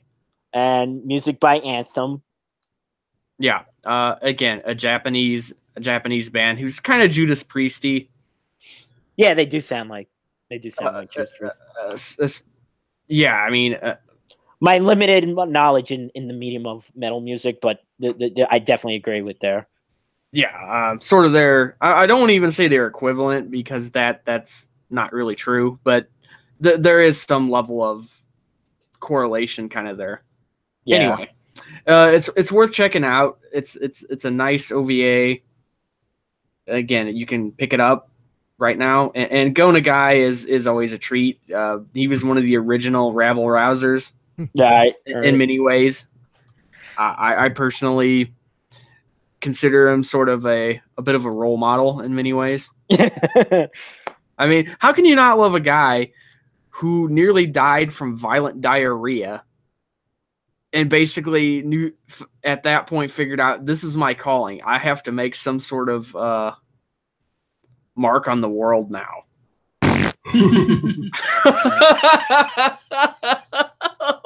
Robots, terrible. Robots, tits, and monsters is like, yeah, like he has sort of that Glenn Danzig kind of thing. Like, oh, I just like a lot of really cool stuff, and I'm gonna just it's the masculine id. Yeah, yeah, exactly. That's a perfect way of explaining it. You could say he represents toxic masculinity. Not only that, but he was also one of the people who was on the front lines of bitching about censorship and things like that. Oh, yeah, I definitely. So he's got my thumbs up in that department too. Dirty Pair came out with some OVAs, right? And that's again, of course, Sunrise, and Nozomi has that. I just remember one episode was like referencing the Terminator. It's like, oh, you're just putting that in because you just saw it. It's like, yeah, this but these were from 87 to 88. There's 10 of these. Yeah. And again, easy to find. It's Dirty Pair. All Dirty Pair is at least fun. So I have an OVA here that's one of those unfortunate, like, left from time. Okay. Where it's never been on DVD even in Japan. Ouch. The highest quality you could get is a Laserdisc rip. Relic Armor Legacy, or Legacium. I forgot how they pronounce it. Cool little 45-50-minute OVA. Neat mecha designing.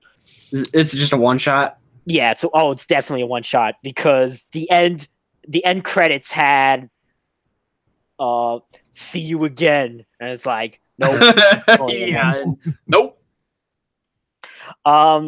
This is also done by the character designer for Double Zeta. This was kind of like his thing. I actually really like the science fiction aspect of this because it's about like on this planet with like a harsh environment. And they had these like space shields that sort of shield the sunlight, so that way they're able to survive in that.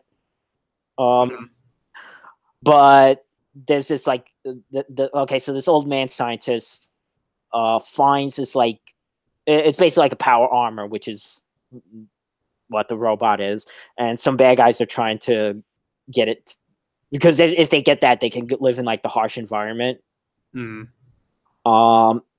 So they kidnap the scientist, and his granddaughter has to use that armor to save him. So it's worth checking out. Right.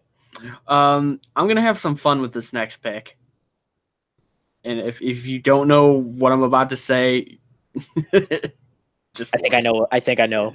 Yes. This is also the birth of a very infamous one, the Rotsuki Doji. I was saving that one for you.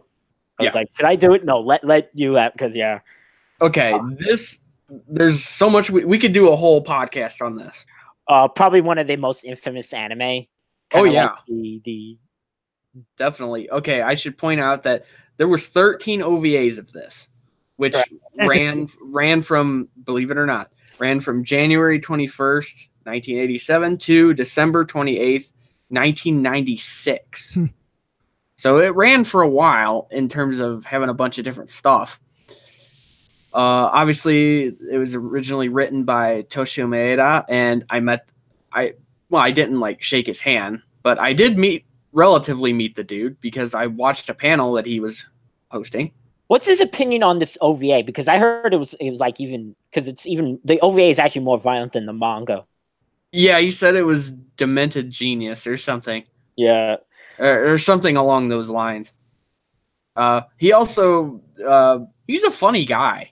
Like you wouldn't think somebody that creates something this warped would be like just as generally hilarious and whatnot. I know what you're saying because you would think that someone that would make this would be like the most would be like some sort of fucked up like sociopath or something. Right.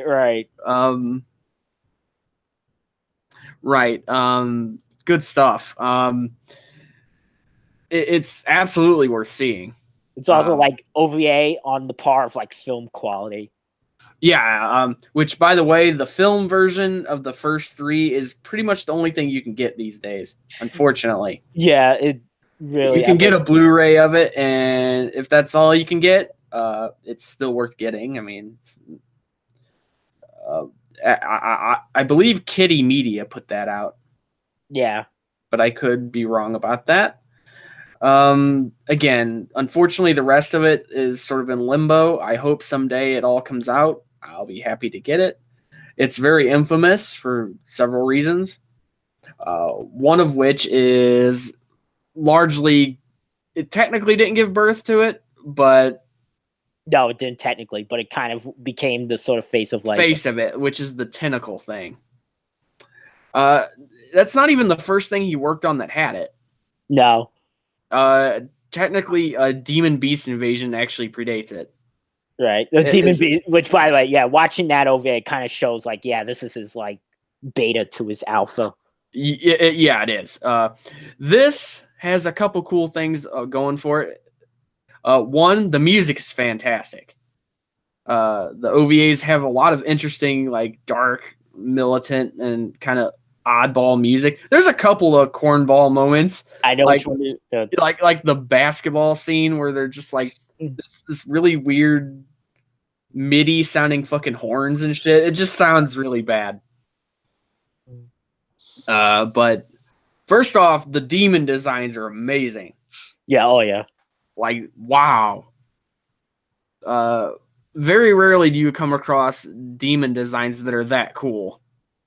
And it also has the basic coolness factor of, if you took out all the porn elements of it, it would still be cool. That as well. Which is very cool. Rare for this sort of thing. All you got to know, I mean, I don't even know how to explain this without getting into too much spoilerifics, but this has everything in it. It has people fighting with psionic powers, throwing cars at each other, fucking summoning demons, fucking working with Hitler under the fucking Third Reich, trying to summon demons and shit. Time travel. Yeah, exactly. Sort of resets. And like sort of spanning hundreds and thousands of years. Yeah, it's got 3 different like worlds kind of colliding. It's got all kinds of weird shit. Yeah, characters with ulterior motives. Yeah, and also like wrapped up in a whole mystery because you're trying to find out what the hell is actually going on, or what the hell is actually going on some level. And of course, there's just a ton of sex, which actually gets increasingly graphic and more frequent as it goes on. So keep that. It also managed to spawn a new saga down the line, but it just did not take off. I haven't seen all of it, by the way. I've only seen the original 3 OVAs and its movie version, and the 2 after that. Yeah, which became the second movie, Demon Womb, is how they ended up putting it out, I believe, right? Also, the first OVA movie also used some scenes from the second. Yeah, it's really kind of complicated the way they cut that. Yeah, I think it was trying to sort of narratively make more sense, but in essence made less sense. Because I watched the movie version first. That's actually how a lot of people. Yeah, me too. And it's like, that's cool, but doesn't make a lot of sense. Then you watch the OVAs, and it's like, okay, yeah. There was a thing called the Perfect Collection way back when on VHS, but obviously that's long since passed. Although we should point out that the manga version right now is put out by Faku. No longer by Faku, actually. That's put out by Denpa. Oh, okay. Oh yeah, I forgot about that. Interestingly enough, my girlfriend has Toshio Ueda's signature. Champ. On because they were signing it, or he was signing it rather, like X amount of like copies when it was put out originally, or something like that. Outstanding. And again, I sort of got to hear the guy and just He spoke really well. He spoke really well in terms of his English.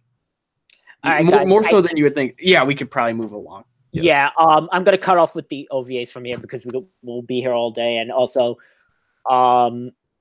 again, can I squeeze in one more that you might like? Go right ahead. Dan Kuga, Super Beast Machine God. Oh yeah, that's basically the.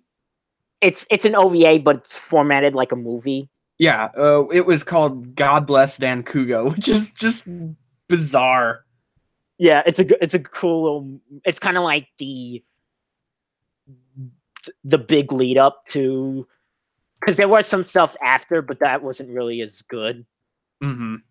Kind of like the franchise fatigue at that point, but this was like kind of like the big thing. Dan Kuga itself got like a cool redesign where they made it look more stylized. Right. Yeah. I hope Discotheque gets that stuff, the rest of it. Right. Okay. We're going to kind of move on over to 1988. Yes. Kind of get going on this. Because actually I have a couple of these TV series that I want to talk to, but if you have any one that you want to mention first. Well, I mean, the Grimm's fairy tale stuff's still going. Same with City Hunter and some of this other stuff. Right. Ronin Warriors though is here. Yes, I got that on my list. Samurai Troopers in Japan. Yep. That was one of the series I saw in the mid-90s. That I had to wake up fucking early at like 6 a.m. to watch that. I saw this back during the Toonami era. Oh, okay. So I think that's where I originally saw it too. This is a Sunrise one. Yeah, honestly, I originally saw it on like fucking syndication. Discotheque has it. And it ran for 39 episodes for it's pretty a cool little series. Of Saint Seiya, but I actually think this one's kind of aesthetically just cool looking. Perhaps you'd probably get in a fight over that one. I mean, there's a lot of Saint Seiya fans out there. Well, admittedly, I haven't seen much of Saint Seiya, so I'm, but I don't know. I like this one. I need to revisit one day. But Anubis is right in the sense that I actually did see this originally, probably through reruns on Adult Swim. Bingo. When I was like bored or something like that. Definitely did not see it in its original subbed form. Anything else you want to add to that? Nah, just that it was cool that they released the toy line at the same time. Mm-hmm. Had a few of those. Yeah. Okay. Okay. Okay. So I got a TV series that. Okay, because you know how the sort of week this season is. Yeah. So I downloaded a series that I've been wanting to see, and I've actually seen the first episode of this already once before, and and the OVAs that were made after this that bizarrely enough, ADV had, but only released the OVAs in the movie and not the actual TV series. That's called Sonic Soldier Borgman. Yeah, I knew that's where you were going as soon as you said that. This is kind of like if Saint Seiya and Ronin Warriors are like more mystical. This is more like the same thing, like armor going on to characters, right? But this is like the technological version of that, right? This was 35 episodes. Yeah, and Ashi Production did this. Yes, I downloaded a Blu-ray rip, so. You can't get this one now, I don't believe. No, and like I said, weirdly enough, only the movie and the OVAs came out. Yeah, they didn't bother to ever put out the actual series proper. And it's weird. It's like, why did only those come out? One of two things was one that was either a package deal back in the day, or they might have been trying to garner interest. Like, oh, we'll put this end out to see if people bite, and then we'll put out the TV series. But the thing is, it's one of those like OVAs that I've seen, and it's like, okay, this is kind of cool, but it's one of those clearly like it's like the end of character growth. Mm-hmm. You know, it's like one of those things where it's like, I don't know what these characters. The thing I remember most about Sonic Soldier Borgman was the trailers ADV had for them. Like, you know how ADV on their tapes and whatnot would have their little trailers at the beginning to show off other stuff, which that shit was useful back in the day. Oh yeah. I mean, because let's be honest, you couldn't just pop up on the internet and go, oh, hop up on YouTube and look at the preview or something like that. That sort of stuff came quite a bit later there. Yeah. Anything else from here? Because this wasn't particularly a big TV series. It didn't year. It doesn't look like. No. Oh no. Well, according to my notes, I got one other TV series from this year that is actually one of my favorites. Okay. Transformers Super God Master Force. That is my favorite of the Japanese Transformers. That is like a proto Brave robot show. A lot of the feel and similarity to like what would become like the Brave series kind of starts like starting at this point. Again, I am not a Transformers guy, so my knowledge of it is nowhere near enough to comment about a lot of this stuff. Well, I would liken this series to the best way that it's like, okay, think of like Gundam UC, and you wanted to get into Gundam watching 0080. There's a bigger backstory, but at the same time, you could get into it just from this angle. That makes sense.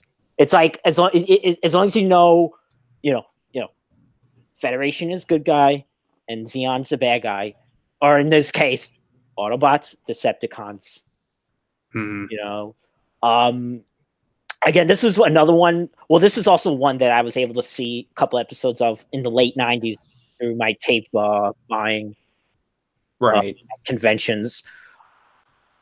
What was so cool is because I had the toys for these in the 80s, obviously, but no media attached to that. So it was cool seeing, that's some of these figures I have.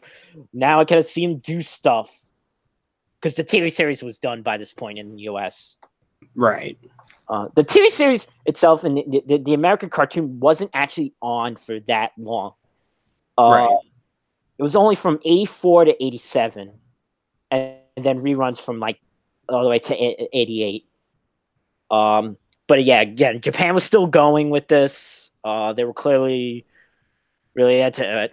I really kind of like the whole, like, it has like, there's a sort of like, I wouldn't say supernatural, but like an entity type of enemy at the end for the series that just makes it cooler, more epic, more I would say anime would be the kind of okay.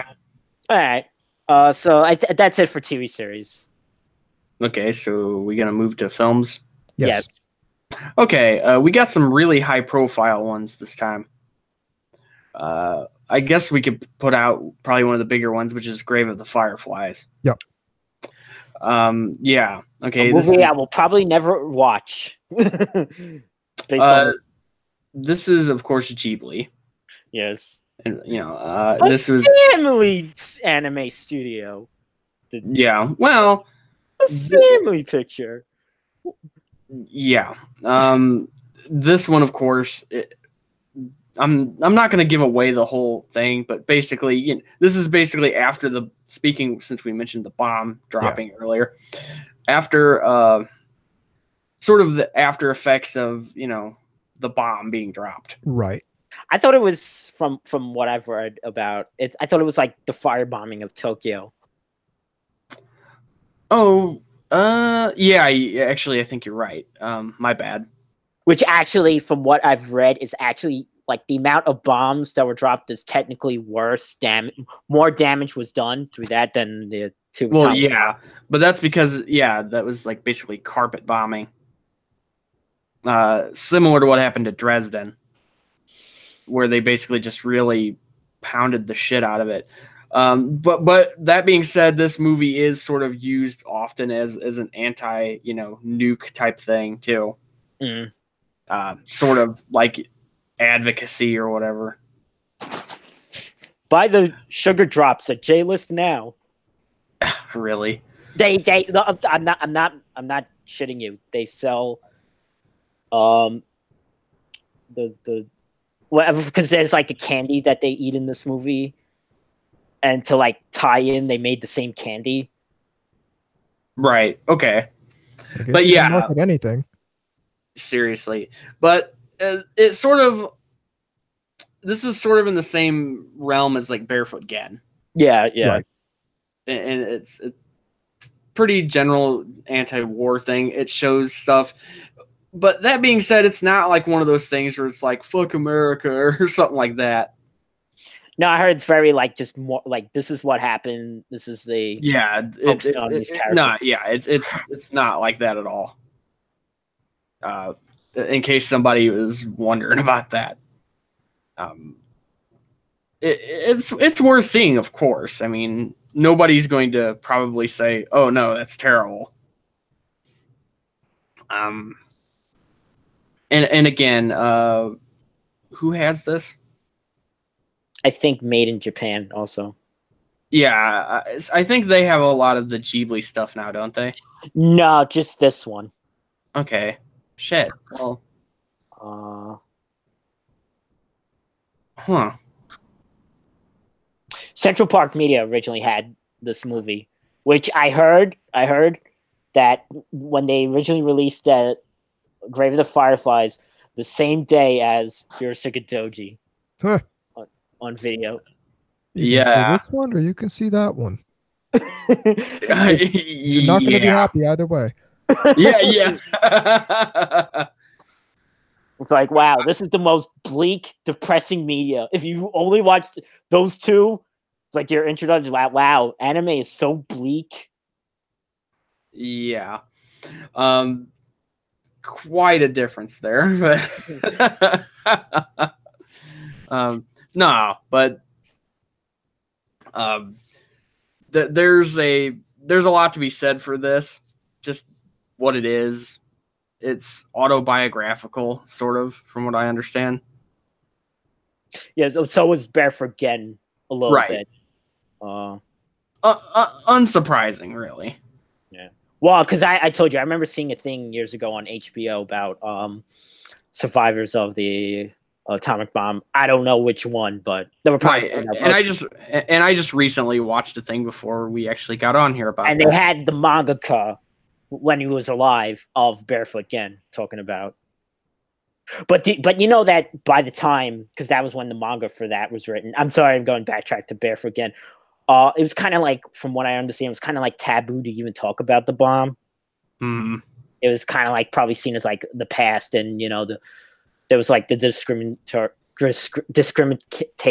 discrimination against the people that were the survivors, because they were afraid they were going to get like the radiation from them. Yeah, I could see that, especially since the radiation alone killed a lot of people. So that's why he like did the manga like that. And as I said in that one, from what I understand, that was the first manga that got translated into English here. And not by any manga company, and not by any comic company, but an anti-war group. Which makes a lot of sense when you think about it. It's like, what would be the first manga to even come out here that wasn't like a children's thing? Oh, it would be something like that. Okay. Speaking of Ghibli, they also put out My Neighbor Totoro. Yes, indeed. That was always one of my favorite ones of theirs. I've always enjoyed it. Obviously, Miyazaki. Naturally. Because when he isn't complaining about the environment or whatever, he does animation. I was hoping somebody would call me out. That was double billed with Grave of the Fireflies. Yeah. You can see this movie, you can see that movie. You're going to get a very different reaction depending on your choice. Choose wisely. Yes. This did well, both there and here. Yep. Well, I remember seeing commercials for this in the early 90s. Advertised. Right. And I believe, didn't Disney have this one? They used to have that. Now I forgot who now does all the Ghibli movies. Yeah, I know Disney had them for a while, and then I just kind of dropped off and couldn't remember who eventually ended up getting it.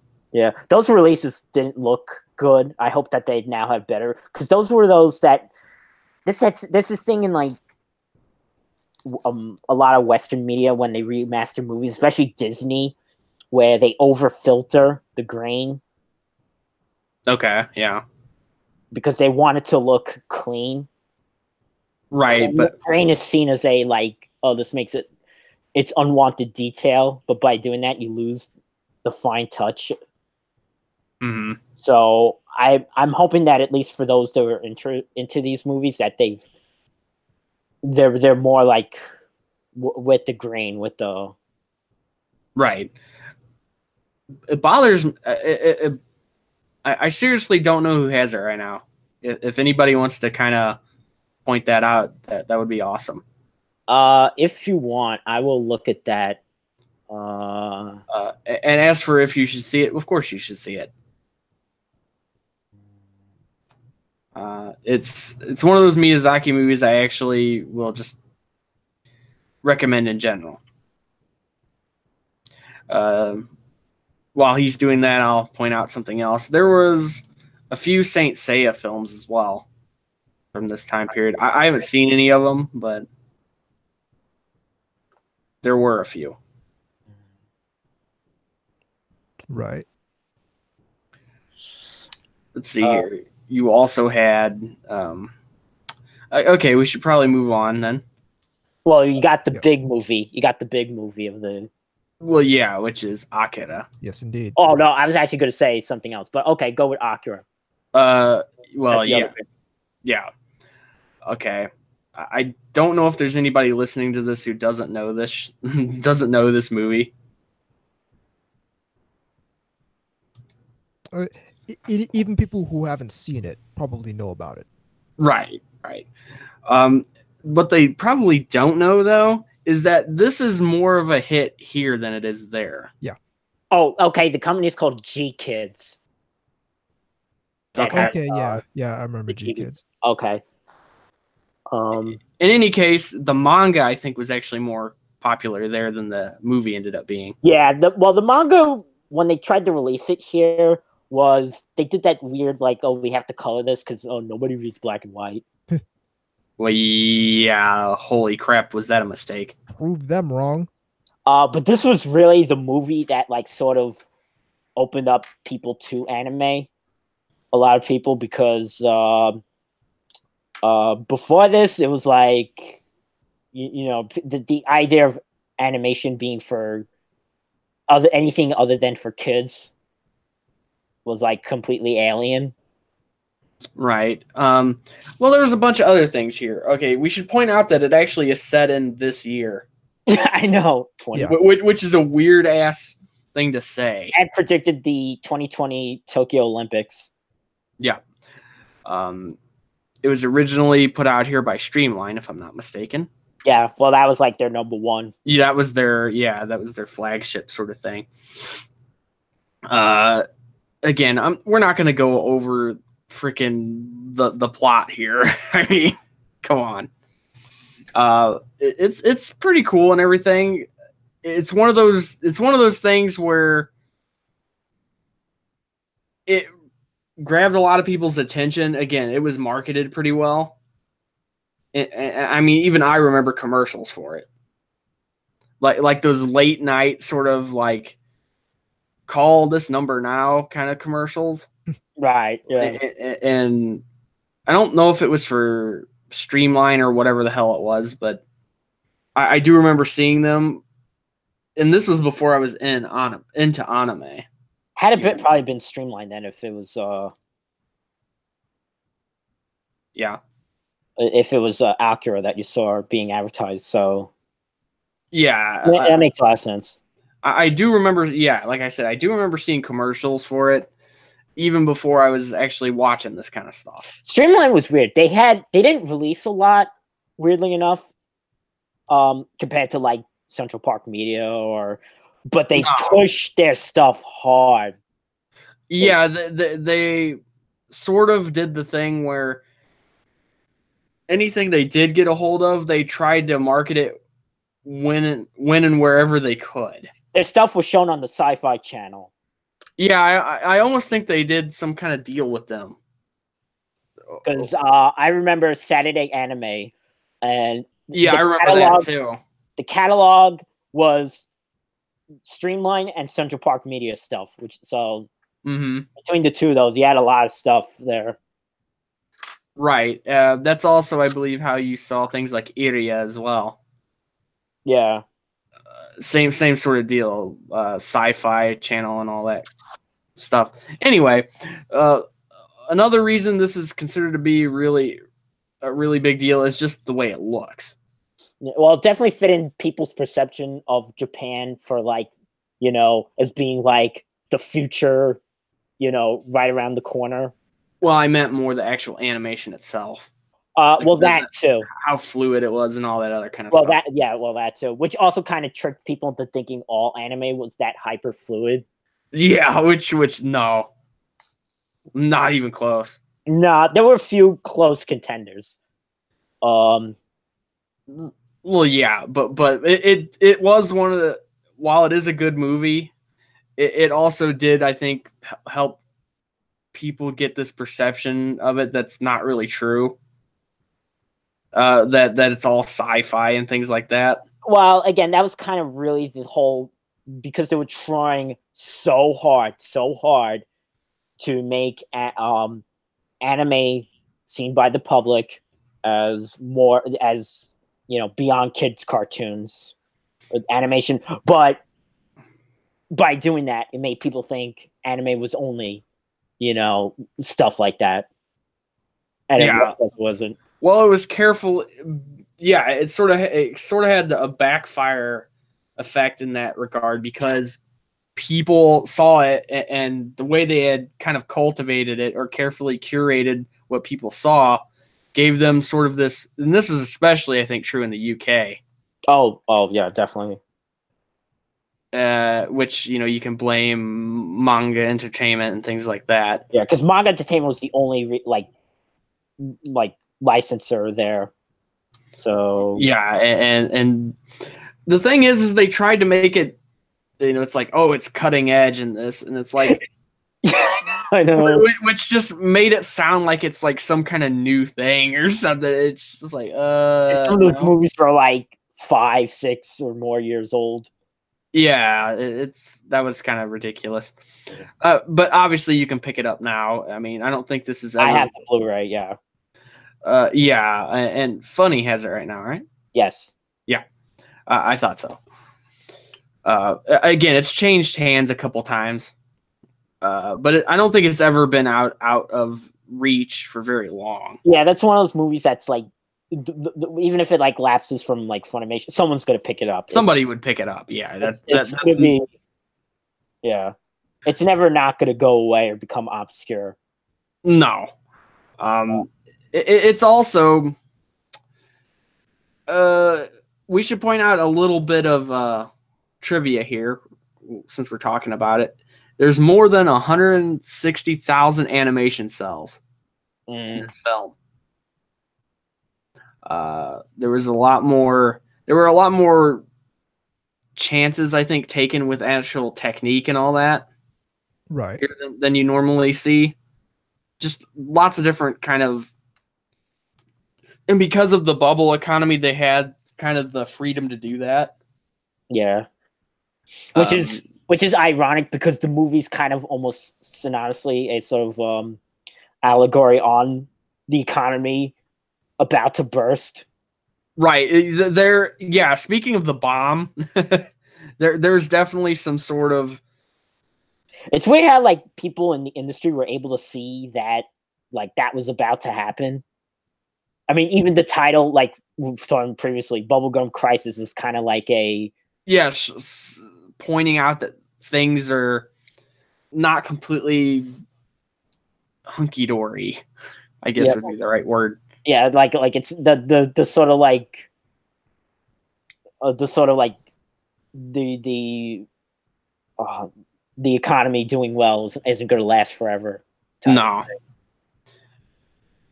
And we got another big movie of the year.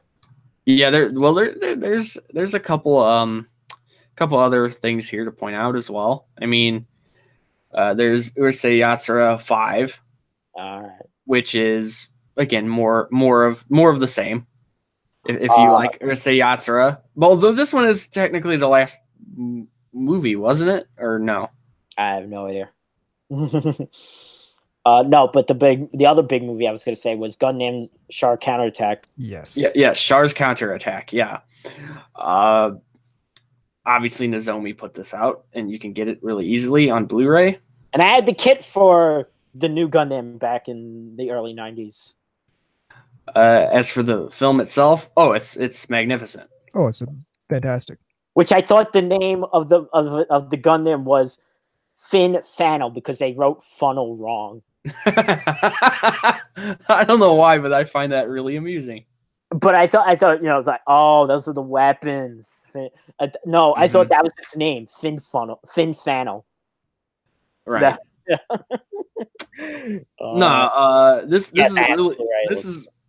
This is a really cool movie. It's as far as the culmination of the Universal Century saga up to that point. Right. Yeah, I was going to actually say that as far as movies go, I think it's probably the best one. I would say my second favorite of the Gundam movies. I have one other contender going up. Right. I mean, because most of the other films were usually either like compilation deals or something like that. Yes. But they weren't actually films in the way that this is. It's very good. It looks fantastic. It's hard to talk about without spoiling stuff. Just see it if you haven't. Yeah. I mean, there's no reason for you not to. I mean, it aired on Cartoon Network. That's actually it did. Actually, a lot of the UC stuff did at one point. Yeah. The original did. Stardust Memory did. This did. Yeah. 8th MS Team did. So any other movies, or I could go to OVA? Let's see here. Not unless you want to talk about 6 God Combination God Mars. Oh, that was I think that was just an OVA movie. Yeah, but it was listed under films. Okay. Yeah. Okay. Well, we'll go ahead and move on then. All right. So OVAs now. There was a lot of interesting stuff that came out here. Yes. One of my personal favorites, and not too long ago, I decided to revisit it just for this show. Hades Project Zeheimer. Every time I see that name, my eye just wants to reverse part of the letters. I don't know why that is. Great little OVA. Fucking fantastic production values.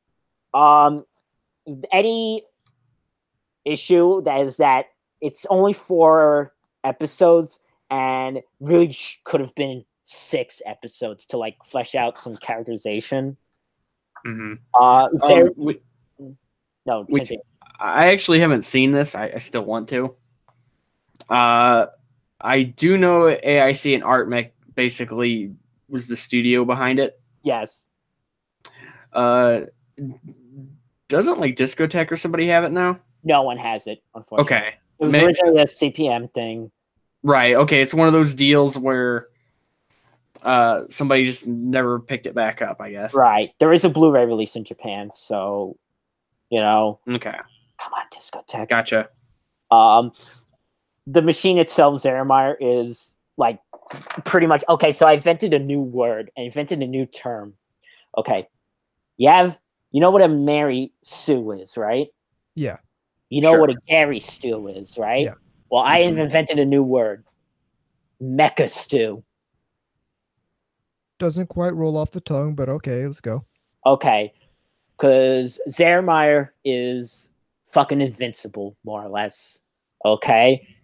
It's all-powerful. It's probably one of the strongest mecha in any anime. In fact, that's kind of a thing in Super Robot Wars. Is that if Zermeyer is there and does its like a big attack, game over. That's it. You're dead. I'm not gonna get too much. I'll just say, watch it. But I like how the last episode song, it's like, okay, big explosion, the main evil character, which again I won't spoil, is like, roar! Like just like you hear a roar, like, and then it's like title screen, and then a nice love song, slow love song is the ending theme, and it's kind of like the song in 0083. I was about to mention this. Magic. It's just like that. We'll come back to that the next time we do one of these type episodes. It's like, this has absolutely nothing to do with the rest of the yeah song. You wanted a nice, relaxing song at the end. Right. It's a nice song, but it doesn't. It just has nothing to do with the rest of. Right. Okay. You want to continue on? Sure. All right. Here was one that it was in film form. Appleseed. Yes. Yes, it's actually an OVA, but it's a film. Yeah, and I actually have seen this one. This is one of Shiro's demented sort of deals. Yeah, that was another one that got kind of that was advertised. Original U.S. renditions had that one because that was at the end of the Guyver tape I had. This one was put out. This was created by Gainax. Yes. And yeah, Manga Entertainment has it, or did. I don't know if they still do. That's one that I kind of have a soft spot for. It's not one of the best OVAs, especially from this era that has so many but I kind of have a soft spot for it. It's got some qualities about it that are kind of fun. It's one of those shows that Shiro's weird like that, though. Yeah. Oh, yeah, definitely. I like a lot of his stuff in terms of concept, but some of it I like more than others in the way it actually is executed. Yeah, I mean, and this one has always been one that just didn't quite click as well for me as some of the other ones did. Yeah, because he also did another one, and they also had another Shiro one in the same year, Yep. Dominion Tank Police. Now, this is one I really like. Unsurprisingly. Listen, it's Collateral Damage, the animated series. Yes. We should point out insane, wacky tank antics. This was done by a studio called Agent 21. Yep. And okay. Hang on. Got to call out the stuff here. Ran for 4 episodes. Central Park Media used to have it. That was their first thing that they released. Yeah. And I believe it's still sort of in, just kind of floating out there, isn't it now? I think it's still in limbo. Yeah. Which is really unfortunate. The 90s one got license rescued, but not this one. Yeah, a new Dominion Tank Police. Yep. Again, very unfortunate that it's sort of... This is one I saw in the 90s, too. One of my friends had it on. He used to, because he had cable and I didn't, so he recorded it off. Mm-hmm. And again, like you said, this is an original thing written by Shiro there. Yes. I'm weird in that I actually like the soundtrack that they did for. Okay, because the dub had a completely different soundtrack. Yep. Because at the time they didn't have the materials. Mm-hmm. So they just made. Weirdly enough, I think the soundtrack, the English soundtrack, fits it better. Mm-hmm. And both opening themes are great, but I love singing the English theme because it's like Tank Police, feel the power that we got. But because of the time we live in, I love singing Thought Police. Thought Police. Yeah. shit. No, I mean, I always liked this franchise. I like it more than Appleseed. I'll say that for sure. It certainly has a bit more world building, I think. Yeah. Well, it has a little bit more, I guess, room to kind of move around. Right. Yes. And again, the fact that it kind of continues further on too. It's really fun. There's, I mean, you can pop up onto like YouTube or somewhere like that and see clips from it. Yeah, the Puma sisters. Yeah, that's exactly what I was thinking of. Like, yeah, that is the most 80s character design ever. Mm-hmm. And again, some things, I think we've already mentioned them earlier, but like, Violence Jack. Yep. Oh yes, the second episode, the most infamous episode of the three. Right, which is probably the one that made that person puke. that I would refer to. And of course, more Legend of the Galactic Heroes. I mean, I think we covered that before, didn't we? We did not. This was the starting year for Bingo. Hello? Legend of the Galactic Heroes starts this year.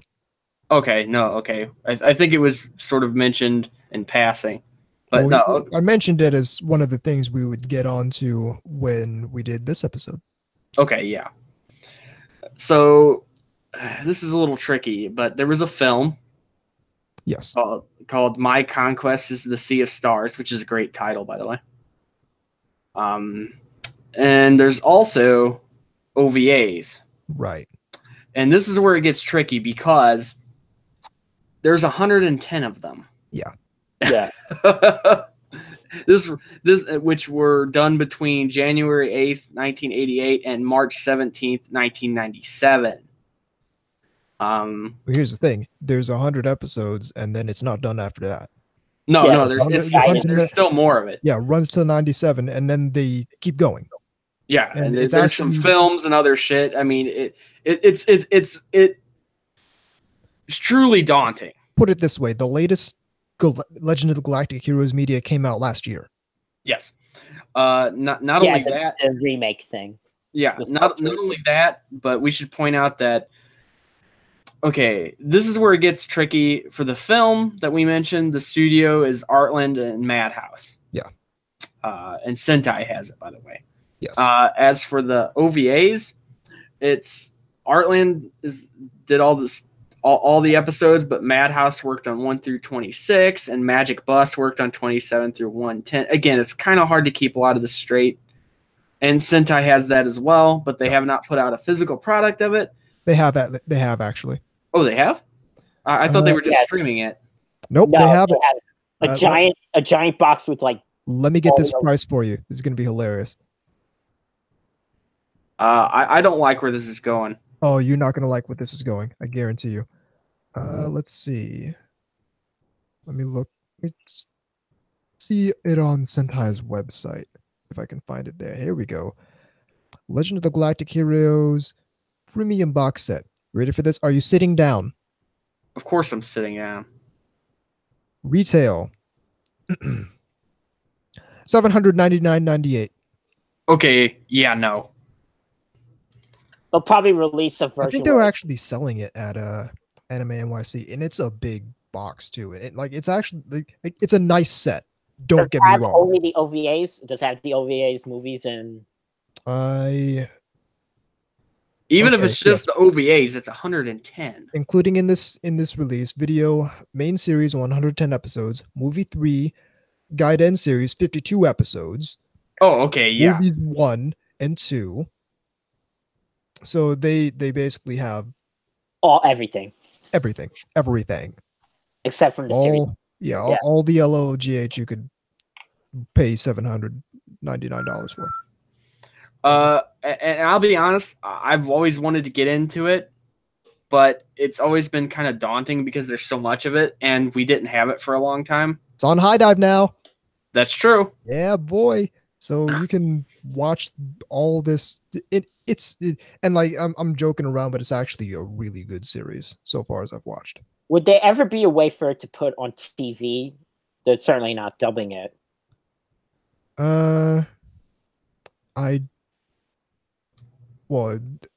Not dubbing it already is a huge mark against it. Yeah, I mean, in previous generations of maybe the Sci-Fi Channel, when they actually showed science fiction, they could probably have put this on the Sci-Fi Channel, or the Encore Action Channel, because they used to put subtitle things. Yeah, they did occasionally. Yeah, but this is the sort of very niche thing you'd have to right. This is very infamous. This is a lot of hard sci-fi fans like this one. Oh, and I'm a hard sci-fi fan. And listen, Legend of the Galactic Heroes makes me a hard sci-fi fan. Okay, it's the double entendre. That one's bad. Anubis. That's bad. Oof. Okay. Anyway, but yeah, and again, we'll mention it later, but there's more of it down the line, and we'll point that out because it is kind of one of those series that a lot of people like. I mean, for good reason. It's very good. Right, but I'm not gonna lie. There are some incredibly obnoxious, snobby people who do like it. Well, of course. Yeah, that's the broken clock being right twice a day. So yeah, okay, they're a-holes, but they have good. We should point out we're not gonna cover this really, but we'll just point it out unless either you want to really get into it. But there was a Starship Troopers OVA. Yes, I've never seen it, but I would like to check it out. Starship Troopers is a lot bigger in Japan than it was here.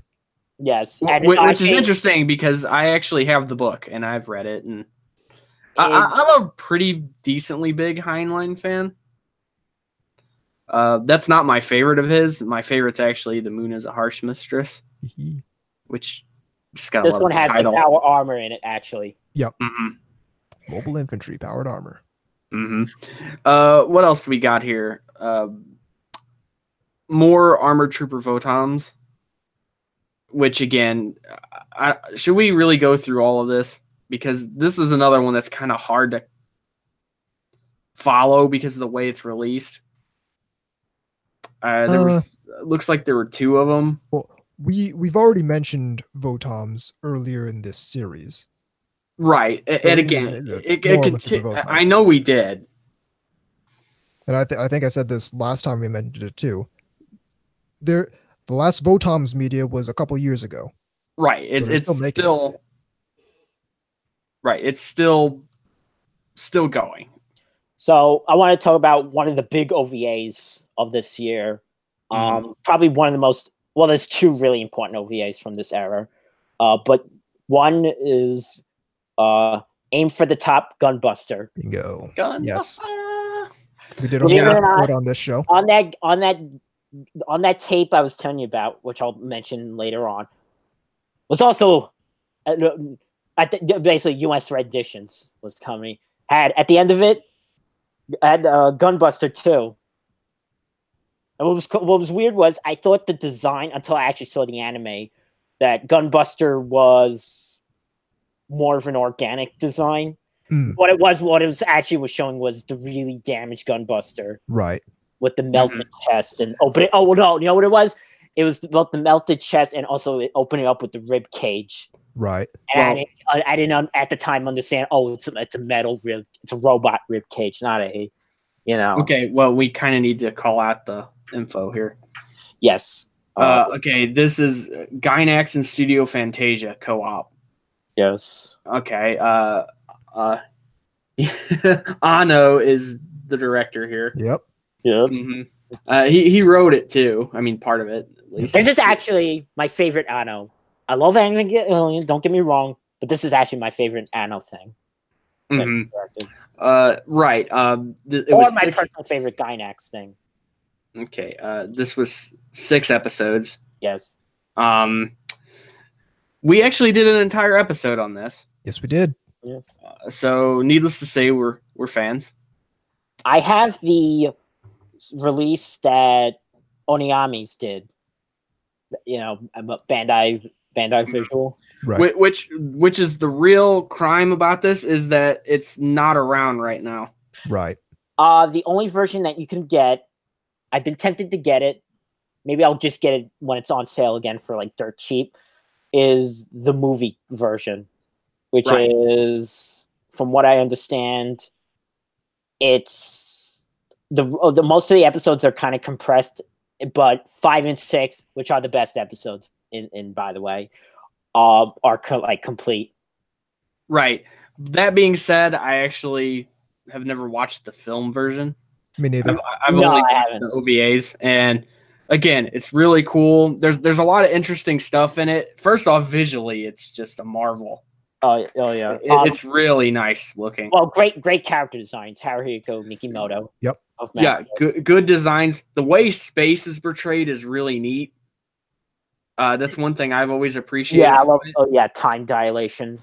Well, not just that. That's ignored a lot in a lot of sci-fi, anime at least. But no, the actual way it physically looks. Oh, just the vastness, like the nebulas and all that kind of shit. Cool stuff. Again, Bandai Visual had it originally. Yes, but nobody has it now. Like I said, only Made in Japan has the movie version. Which I've never seen that, nor do I particularly care about that. I just hope somebody picks it up. You know what? Like I said, I might pick it up. Like again, if it goes on, because Sentai has been doing a lot of sales of putting their stuff like criminally cheap, crazy cheap. I bought that fucking Tamako Market movie. The Tamako. It was like $5. Yep. That's how excellent. That's how low some of their stuff. I didn't buy a lot. That I'll probably next time they do another sale, I'll probably pick up a couple of things, and maybe I'll just throw that in. Like I said, right. We should. Yeah, it's very good. Visually, it's nice. The character designs are good. It's got good music. Also Noriko is Moe. Okay, just because the word wasn't around doesn't mean that you can't say. So Moe is a myth. Okay. We also have some OVAs for Dunbine, which I never saw these. I haven't seen these either. I know from what I understand, it's kind of it's not even the main machine in it isn't even Dunbine. It's a thing called Surbine. Mm-hmm. Basically, think of like the Aura Battlers, but more detailed. Mm-hmm. Also, from what I understand, a lot of like, because they wanted to keep the high detail, basically a lot of like stills, but moving to like give the impression of action, but without actual animation. One thing you gotta love about Dunbine though is the fucking Tomino character names. Oh yes. There are some real gems. Marvel Frozen, right? But I think these are all different characters. Basically, people go into the bystand well again. Yeah, but more a couple other goodies. Todd Guinness. Yes, Shot Weapon. Shot Weapon, that's my favorite. Yeah.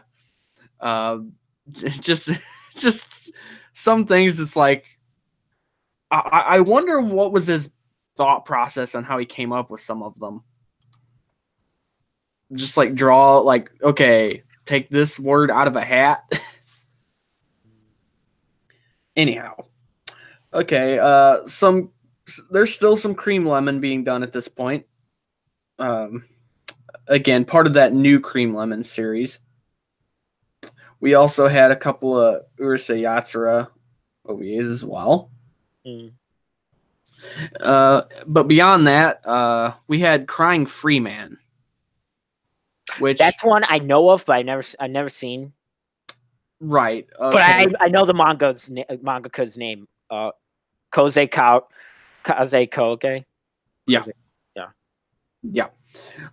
This was one of those ones you would always see on the shelf in the rental department. Yeah, that was another streamline.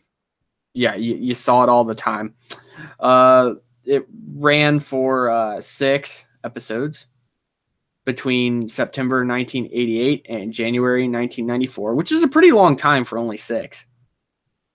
I mean, that feels like Toei Animation put this out, or didn't put it out. They were the ones behind it.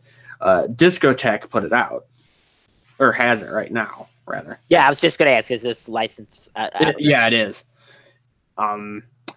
If you look at the little chart here, you can see like the people who wrote, because episodes 1 through 3 and 4 through 6 are written and directed by different people.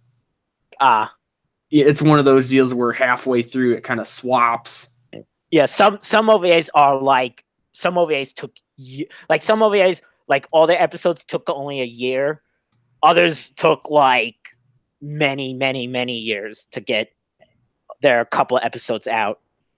It's pretty fun for what it is. It's not going to win over people that, again, this fit right in with the kind of material that was being marketed in America at the time. Right. I mean, exactly. I mean, it's not going to probably appeal to the season watcher. Anyhow, we got some other kind of cool stuff here if you want to talk about it. Pat Labor. I have that on my list. Yes, the first OVAs for that came out. Actually, I have that on Blu-ray. And those ran from April 25th, 88 to June 25th, 1989, with 7 episodes. Made in Japan has it right now. Yes. I have. They came out with a set where it's like just everything. I don't have that. I have the individual. I have this OVA, and I have what will come out next year. This was Studio Dean, right? And of course, this is one of Oshi's directorial things. Fortunately, it's not Angel's Egg. Great designs by Yutaka Tsubuchi, by the way. Great mecha design. Yeah. Excuse me. You're right. And Pat Labor is one of those. I should have said the whole thing. Mobile Police Pat Labor. It's the renaming structure. Yeah, I forgot about that. Yeah, and it's also one that continues on. There'll be more later on. We've kind of all went over that. That's a thing specifically with mecha and sci-fi. It seems like. Yep. More so than slice of life or anything like that. So I actually got another personal favorite of mine. Sure. Nobody has this here. I would love a license of this here. Dragon's Heaven. I like the name. Done by my boy Makoto Kobayashi, one of my favorite mecha designers. This was definitely one of his like passion projects, because he not only did he do the manga, but he directed this anime and he did the mecha designs. And Toshihiro Hirano did the anime character designs. This is probably one of the strangest looking mecha anime you will ever see, because yes, there's parts of it that look anime, but in fact, because Kobayashi in the 80s was such a fan of the French artist known as Mobius. So this is pretty much directly looking like Mobius's art style. If you never basically think of like really, the mangaka for Akira was inspired by Mobius also. So think of like lots of dirty looking technology with lots of wires and huge pipes everywhere. But the other thing that sort of sets the style is like there's a type of shading called stippling, which is like just the dots. Okay. That's not like rasterizing kind of stuff, is it? No. Okay, no, I didn't think so. No. It's just to do shading, you just do a lot of little dots. Okay. Dots and cross hatching, and hatching and cross hatching. For the shading. It's hard to describe, but it's one that I recommend you check out just to see something a little unusual. If you like the designs for Zeta Gundam, well, good news. Kobayashi worked on Zeta Gundam. So basically, you will see the O or the Geo as it was pronounced in Zeta Gundam as the hero robot. You will also see robots that look like the Bound Dock as the enemy robots in this. So okay. we moving on? Yes. No, any other OVAs, or you want to move on to next year? I'm good. Okay, I actually have two more. Another one I kind of like. This is one that Animigo had that nobody has now. A nice little OVA series. Vampire Princess Miyu. I've seen it. I've seen it kind of sitting there before. I've seen a little bit of this one. I haven't seen the actual show. I've seen it just sitting on the shelf. I mean, okay, because here's two things. There was this OVA series which was 4 episodes. Then in the 90s they made a TV series. I've never seen the TV series. Okay, I might have seen the TV series then. Okay. The OVA looks nice. It's Toshio Arano, I think, also directed this. This man was getting a lot of work here. No, it's a nice little, the sort of like the other thing that anime would be known for at this time, besides sci-fi and mecha, is sort of the supernatural stuff. And one more thing I want to bring up is probably one of my favorite hentai. Guy Double Target, or just as it was released at the time, Guy. That was released by 80 Vision's hentai. Oh yeah, Soft Cell. Soft Cell, and then Happy Carrot when they brought it out on DVD. This is a great little violent OVA with that's also hentai. Again, kind of also in that, like, when people think of this era, they think of stuff like this. Yeah, I forgot that came out that year. I actually didn't have that written down. Yeah, that's why I just it's another one of those things I personally like that I just had to put. I'm still baffled, bemused, befuddled by the Erotic Anime Guide Encyclopedia's entry on it, where it said, for the wannabes of the MTV generation. I've never been able to fucking figure out what the fuck that even means. I mean, MTV, yeah. I mean, MTV sounds like wannabe. I guess you're saying for the people that really want to seem cool and edgy in the Generation X era. That's the only. People watching MTV weren't watching this shit, right? But MTV generation would mean like the Gen Xers, so the wannabe. So that's probably like, try hard, edgy. Yeah. Okay. That makes no sense in this context, but okay. Yeah. Okay. So moving on to the final year of the 80s. Yes. TV series. We got a couple of things here. Some ones we're not really going to go into depth. I mean, The New Adventures of Kimba the White Lion, which was just I think we covered the original. I don't think we need to continue to do too much more. And there was a Dragon Quest TV series too. That's the one I saw in the early 90s. Yeah, I mean, it did play here. Yes, I used to wake up fucking at 6:30 in the morning for that because I didn't even know what anime. Wow, it actually ran for 43 episodes. Something tells me we didn't get all of them. No, we only got the 13. Yeah, it says 13 was dubbed by Saban Entertainment. Yes. I didn't even know what anime it was at this point. It was just cool adventure show. That's it. Cool adventure show. But the same year, another Akira Toriyama creation, Dragon Ball Z. Yep. Obviously, people forget that DBZ is that old.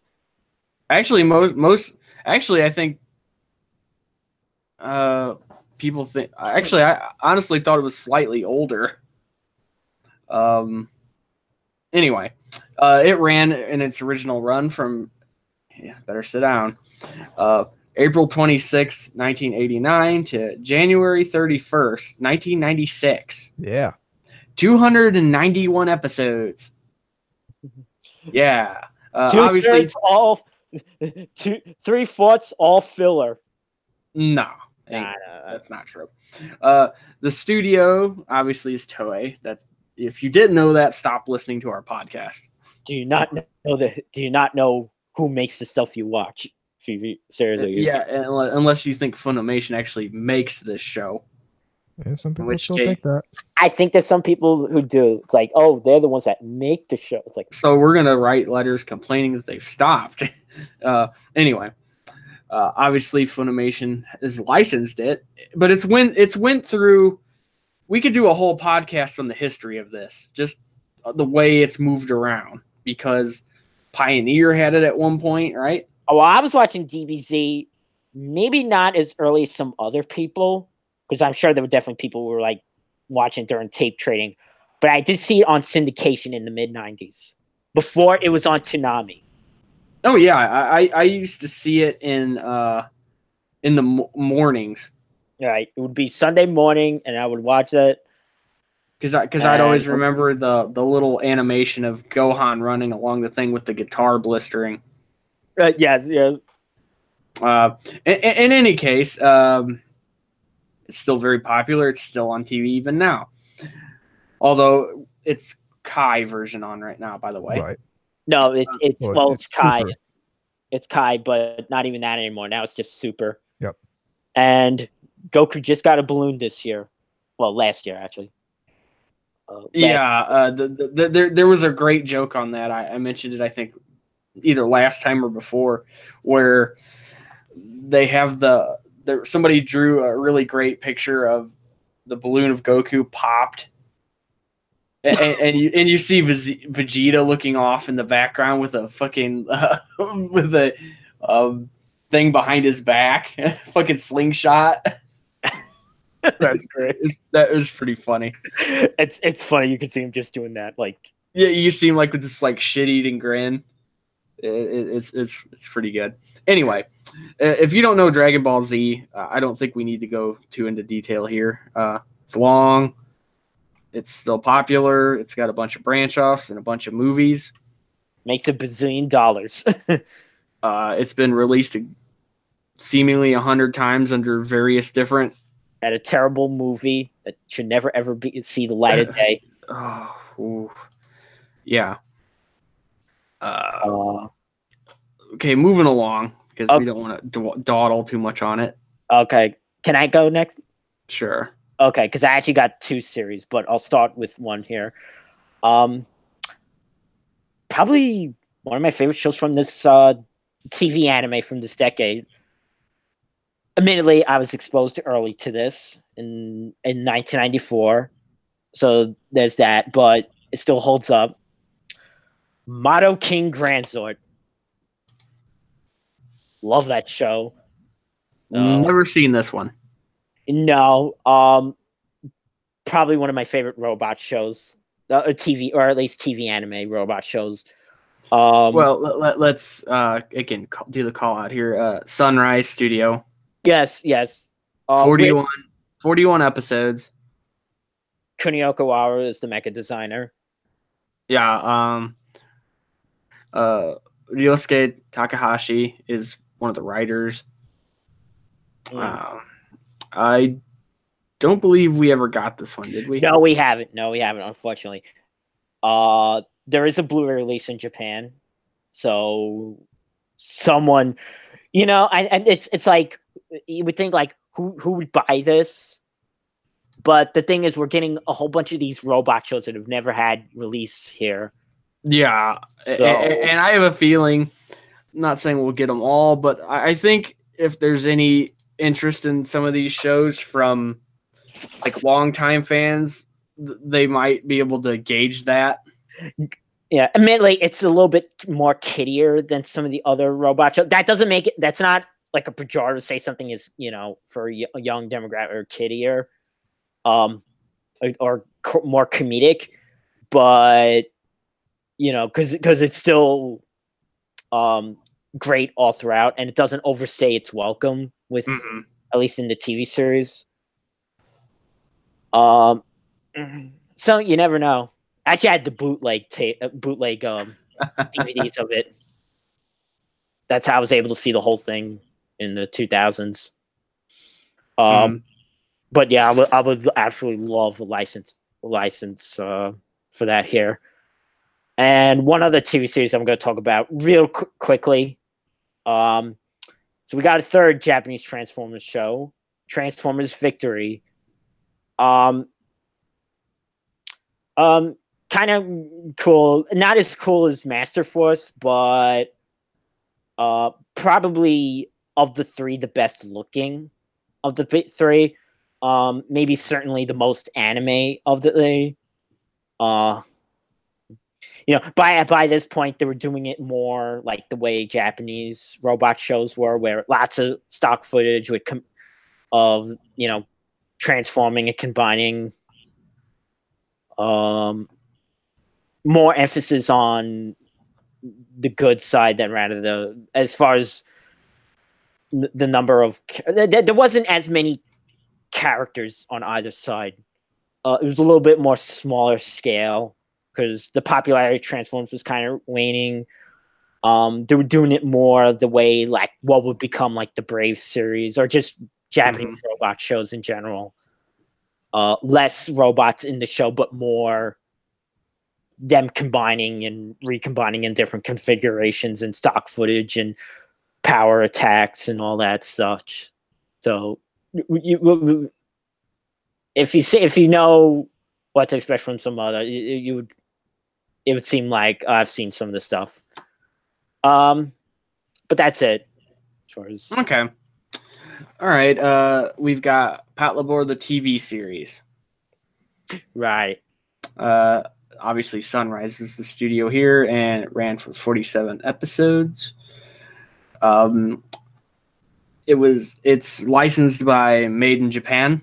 Yes. So it's pretty easy to get. Again, I did laugh at one of the little details here I have in my notes, and that says that in the original broadcast, the laborers were making the more shang sound, but it was changed to make it sound like the whirring sound in the movie.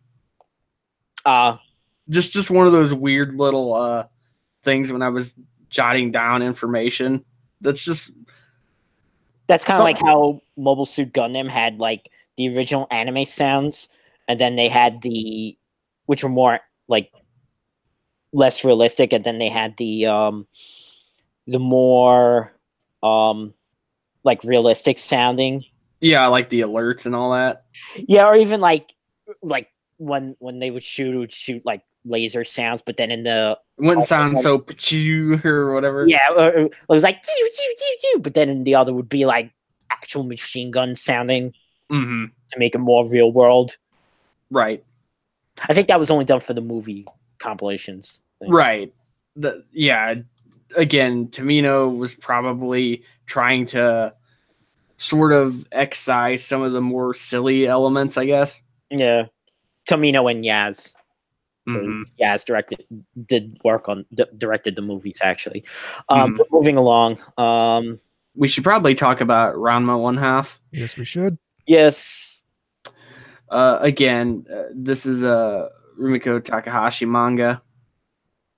Just like you know what? Just like what I was saying with Grand Theft that I saw it early on a Korean channel. I think I might have seen a little bit of Ranma 1/2 on said Korean channel. It it was one of those channels where you had to turn it like right, and then like it would still be fuzzy picture. Mm-hmm. Okay, this is going to get sort of weird the way this is set up. Yeah. But the TV series, because you've got 18 episodes, but then you also have later 143. Right. The way that's done, I'm not sure how that was supposed to be divvied up. And the way it was released here was kind of weird too. Because Viz put it out. And there was some sort of confusion with the proper order that things were shown in. Mm. Well, it probably was. I never, again, I can't attest, but it might have been because the show was like episodic. Well, yeah, but I think it had something to do with broadcast order versus chronological order or some bullshit. I can't remember. Oh, so just like Harry. Well, yeah, but that was done on purpose. I know. Yeah. All right. But no, to continue on, that's Studio Dean worked on that, and yeah, I mean, this ran from, again, I'm just gonna start at the beginning, April 15th, 1989 to September 25th, 1992. Yeah, so it ran for a while there. And then from that October all the way up to 19. Okay, yeah. No. I just skipped a step. Yeah. and of course, there's a bunch of movies and other stuff later that we'll touch upon briefly when we come to it. So beyond that, you had some adaptations of Jungle Book and some shit like that. Even Peter Pan.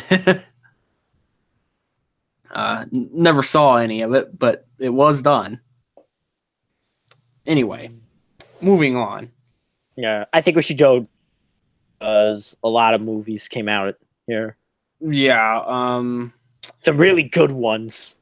Oh, yeah. First off, I'll just go ahead and throw it out. The first Dragon Ball Z movie came out here. I'm not going to get into details here, but it was Dead Zone. Yes. Elon sings the movie. Yes. It's a pretty good one. Not the best DBZ movie, but a pretty good one. And the movies are not canon, so generally. So no, they're meant to be outside of. Yeah, because they wouldn't fit even if you actually tried. Yeah. When we're still getting movies. Mm-hmm. Because the Broly just came out. Yeah, but that's Super, and that is canon. Oh, the movie's now are canon? The Super one that just came out is. Yeah. Okay. Okay, what else we got here? We got some Saint Seiya films, and again, some more Urusei Yatsura ones. We're not going to delve into that. We kind of covered as much of that as we're going to. But we do have a couple other fun ones. Kiki's Delivery Service. Yes, indeed. Okay. My personal favorite Ghibli movie. Yeah, probably me too. I can't really decide, but that's up there. Though I haven't seen The Wind Rises yet, so that might become my favorite when I watch it. I don't know. Yeah, again, Miyazaki and Ghibli, so it's very good. For some reason, this one does more for me than some other ones do. I'm not sure why that is, but for some reason, I resonate with this one more. Yeah, I just feel like it's very straightforward and very easy to watch, and it's just enjoyable. I like the artist girl. Mm-hmm. And again, of course you do, VZ. Right. And again, much like a lot of Ghibli movies, this one did pretty well. Yeah. And again, it's a pretty good story. It's not particularly super out there, I guess. About a witch. Again, the thing is we can't go into too many of these details without getting into spoilers, and that's not really what we're here to do. It's good. It has pretty much the same kind of themes Miyazaki usually has, but for some reason I think European town. That's a good way to put it. Big technology is bad. Living the simple life is good. Japan did nothing wrong. No. Everything can be solved by young girls. Young adolescent girls. No comment. Okay. But it is a good movie. I rank it up there in the top 3 for sure of his. So a fantastic movie came out. I'm a big fan of the franchise overall, but this movie is utterly fantastic, and ADV had it at one point, but needs to be license rescued, especially its Blu-ray. Manga written by a very notorious person of mecha designer fame. I'm of course talking about the 5-star stories. Yes, I actually have this one. I still need to watch this one. This is you will love this thing. It's unfortunate that it's only an hour long. 2, you will be fucking pissed that that's all that got made for it. Right. We should point out that this is done by Sunrise. Sunrise, and Sunrise and also Katakawa. Right. So that Katakawa money really shows. We should point out that it's interesting because it's by a very kind of austere guy. Yeah, austere, very only I can do my own, touch my own. Nobody else is allowed to touch my, because decades later he would make Gothic Maid. Yeah, it'd take 11 decades to finish that shit. And I fucked up. I did not mean to say austere. I meant to say auteur. Auteur, yeah. Mamoru Nagano was pretty interesting. Why the fuck did I say austere? I'm not talking about taxes. Yeah, it's amusing the way like him and Tomino kind of butt heads, but at the same time, kind of like the same side of a coin. Yeah, because they're both like very similar people. To an extent, I was saying though, I think Mamoru Nagano is definitely more of that auteur type than he is though. Yeah. Just because Tomino seems like he can actually work with other people, whereas Nagano seems a lot less willing to do so. Well, it's not. I don't think he's so much that. I think he's just extremely, extremely, extremely protective of his IP. Right. 5-star story is his thing and his thing alone, and he doesn't want anyone else to fuck it up because he probably seen somebody else screwing something up. Yeah, I mean, he probably is, or putting their input in where he doesn't want it. Yeah, I mean, his experience on both Gundam and Elgaim probably like scarred him to like, okay, I'm gonna make my own thing, and only I and I alone will be able to touch it. Yes, yeah. much like his Pete. No. Well, dude, he's married to the voice of the character that did Gaha Lesse, the one with the red hair in Elgaim. Mm-hmm. And I think that actually cheesed Tomino off because I think he had eyes on her. Oh, so Tomino's a hater. Well, okay, but let's just put more like that. Player hater. Tomino got cucked by Nagano. There you go. Oh no, that's the new ways of saying it. That's the new bad way of saying it. He's just a player hater. Anyway, if you don't know who this guy is, he's predominantly known for the designs in Heavy Metal Elgaim and Zeta, the mechanical design specifically. Yeah. Also, for a long time, he kind of like had this movie barred from release, and the long time because The director of the movie made a comment that must have like cheesed him off. Something we should point out this guy's name is Kazuo Yamazaki. That's the director of this. Yeah, and he said like, I had trouble understanding the material. When for a long time, like one of the most coveted laser discs for anime was like this. Was this movie? But not anymore. Yeah, if nothing else, it's truly a visual marvel, though. Okay. Just like anything else, he really attaches his name to. Yes. Okay. Any other ones? Well, I know a lot of people liked Venus Wars. I got that on my list. That was one I saw on the Saturday anime in the 90s. This is easy to get. Discotheque has it. Yes, it was also directed by the character designer of the original Gundam. Right. So it looks like that. Yeah, it's a pretty good lengthy movie, 102 minutes. Yeah, Venus, but it looks a lot more like Mars. Because everything's really dirty. Well, yeah. Okay, technically Venus is, but it's... Well, yeah, I mean, it's not like you're going to pop up and hang out on Venus. The villain looks just like Anna Volgado. Yeah, that is actually kind of funny now that you bring that up. I just remember there was the blonde character named Suzanne Somers.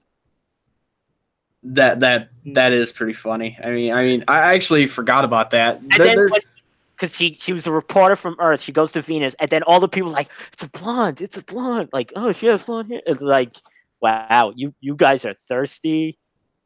Well, actually, more than that, I was thinking that they probably just saw one of her exercise commercials, and they're like, "Ooh, a blonde with fairly large knockers. We don't have that here in Japan." But I love the fact that some people have names like Jack and Gary. I mean, just not the names I usually associate with anime characters. And another big movie of this year came out, and one I have the Blu-ray for this. Pat Labor, the movie.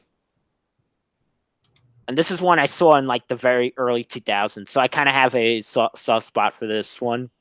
Mm-hmm. Great score directed by Mamoru Oshii. Great score by Kenji Kawai. Yep. Great design work as usual. A little bit more serious and slightly more realistic character designs than were in the OVA and TV series. Deliberately so. They probably wanted to be more of a film. Well, I mean, it is a film technically. Well, it is a film, yeah. But more film-like quality, so... Sort of that more sweeping kind of... Well, the thing about the TV series, and I guess by the sense and the OVA, is they're much lighter-hearted, while the movies are, like, dead serious. Well, that's what I'm saying, though. When you were talking about the score and whatnot, and all that, sort of that cinematic sweep kind of thing that separates film from just, like you said, TV and so forth. Plus, there's a lot of biblical references and stuff here. Oh, yeah. Just all kinds of, like, Noah's Ark, you know. The computer that reads Babel. Yep. And then, the crows or the ravens that have, like, 666. Yes, and then, of course, there's the name Jehovah. Oh, yeah, that's the part of the movie where it's like, it's pronounced Jehovah, not Jehovah, or something like that. Mm-hmm. Which of course is also a bastardization of Yahweh to begin with. Yeah. That's it. It was like Yahweh, not Jehovah. That's what. Yeah, that's one of those things when something goes through the language when it's translated from one and then to another and it doesn't come out correct. Anyway, that's stupid. Nobody cares about that. Any other movies? Because otherwise I'm going straight to the OVAs. Now we can go there. Okay, because this is kind of like the swan song of the OVA era. Well, I'm going to point out one thing here before we get kind of going. Yeah. And that's that Cream Lemon is also still going at this point. Yeah. Okay. Okay. No. Listen, we could still do this. I got a few here. So one of the most important ones for me is the Guyver, the OVAs, the one that I made you see, K-Gods. Mm-hmm. This was done by Animate Film, which is a funny name. So I saw this in 92, 11 years old. Yeah, there was 12 episodes. Yes. They ran from September 25th, 1989 to August 21st, 1992. This is another one of those things where it wasn't consistent in the sense that the directors and the writers were different here and there. Yeah, like the first half and second half were written by two different people, and the directing kind of was almost in thirds, but not quite. Right. Very cool. It's one of those things where if you see it completely in the ether and have no context for it, it might give you a kind of a weird idea of what anime actually is. I mean, put it this way, this is not anything like that I saw originally. Well, say it's like going from like stuff like this and MD Guys. It's like that's exactly what like my picture of anime kind of like formed in my head. Plus all the robot stuff. So yeah, the visuals are really cool. Yes. Just in general, like you're similar almost to how in Bubblegum Crisis the boomers did like the things how they morphed and shit like that. Right. It reminded me a lot of that. Just biomechanical. Yeah, exactly. Right. Sort of like nano machine technology kind of shit. Almost before that was really a big thing or whatever. Yeah, it's a crying shame that this hasn't been licensed rescued. Yeah, for some reason this just seems to be kind of floating around. I mean, it didn't even make it to the DVD era, did it? No, it did. Oh, it did? Okay. Okay. Manga-tainment had it. All right. But it really needs a license rescue. It needs a proper get rid of that silly manga entertainment opening. Put back the original one. Mm-hmm. If possible, do a new remaster for a Blu-ray. Mm-hmm. This would look really nice. Right. Okay. We got again, there's a couple of things that we're not going to go too much into. We'll just kind of point them out. Like there's a Kimagure Orange Road OVA. Right. You've got more Project Echo kind of stuff. Yeah. Let's see here. What else was I going to point out? What the hell? Megazone 2-3. Oh yeah, the third. Yeah. Part 1 and 2. Part 1 and 2, which again we kind of covered this already, and we already did an episode on it. So I got two more OVAs. Definitely worth seeing though. Two more OVAs here. One is a 45-minute one shot by the mangaka that will go on to do JoJo's Bizarre Adventure. Hideaki Araki, is that his name? This is Bao the Visitor.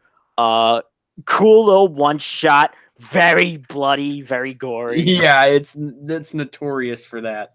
It's a very again, just of that era of hyper violent OVA of that time frame. We should point out Animego has it. Yeah, Animego has it. And yeah, the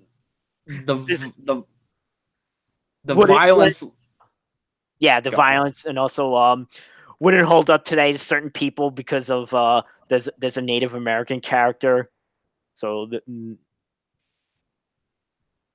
Have you seen this one? I have. Oh, you have? Okay.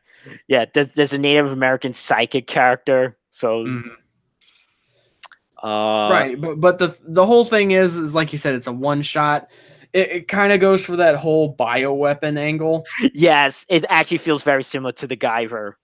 Yeah, I was actually going to point that out. The same sort of idea again, but it's a one shot. It's violent as fuck, Yes. Which is very entertaining. Also, all the villains are ridiculous. Yeah, oh yeah, big time.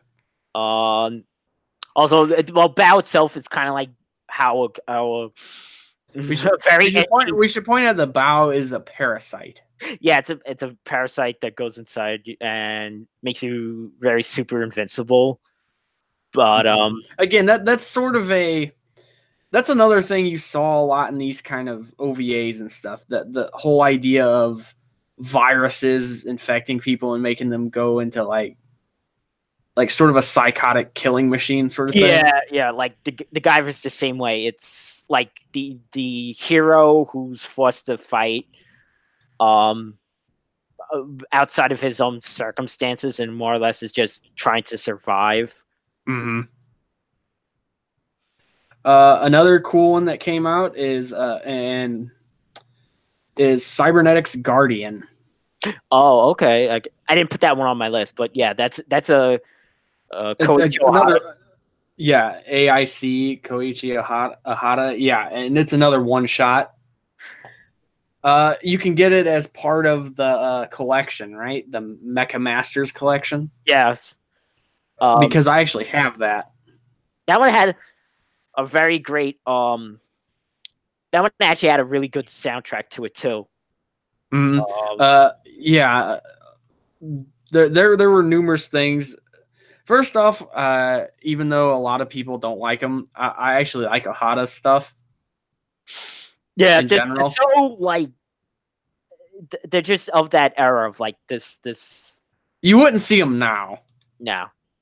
Like I don't even know if it would sell now, per se, except for people that miss the stuff. Well, see, that's why I feel like if the right people were in charge, I keep saying it. If the right people were in charge, Netflix would be the new OVA. I mean, I don't know if I accept that paradigm. Listen. Okay. No, when I say listen, I usually have nothing to follow it up with. Oh, okay. I actually thought you were really don't listen. Okay. All right. Let's move to another infamous one. Yes, well, I know which one you're gonna. So do I. Yes, and I can already see Anubis getting his finger ready. The sort of swan song of this era. Well, yeah, I would say so. Angel Cop. Wait a second. Did you just say Angel Cop? Fun and piss. Yes. See, I knew you were gonna do that. Gloriously infamous. Yes. This is 6 episodes. It ran from 89 to 1994. You can pick it up. Discotheque just released it. Totally absurd. Totally. It's super violent. It's entertaining as fuck, and it's got an incredibly racist fucking ending. Which the dub is not as obvious about it, but yeah, like okay, here's all you need to know. In the releases, it says, and I quote, "Some anti-Semitic content present within the original Japanese dialogue was censored from the English releases." But yeah, Discotheque actually just recently, I believe, put it out. One of the ones where I really love the dub.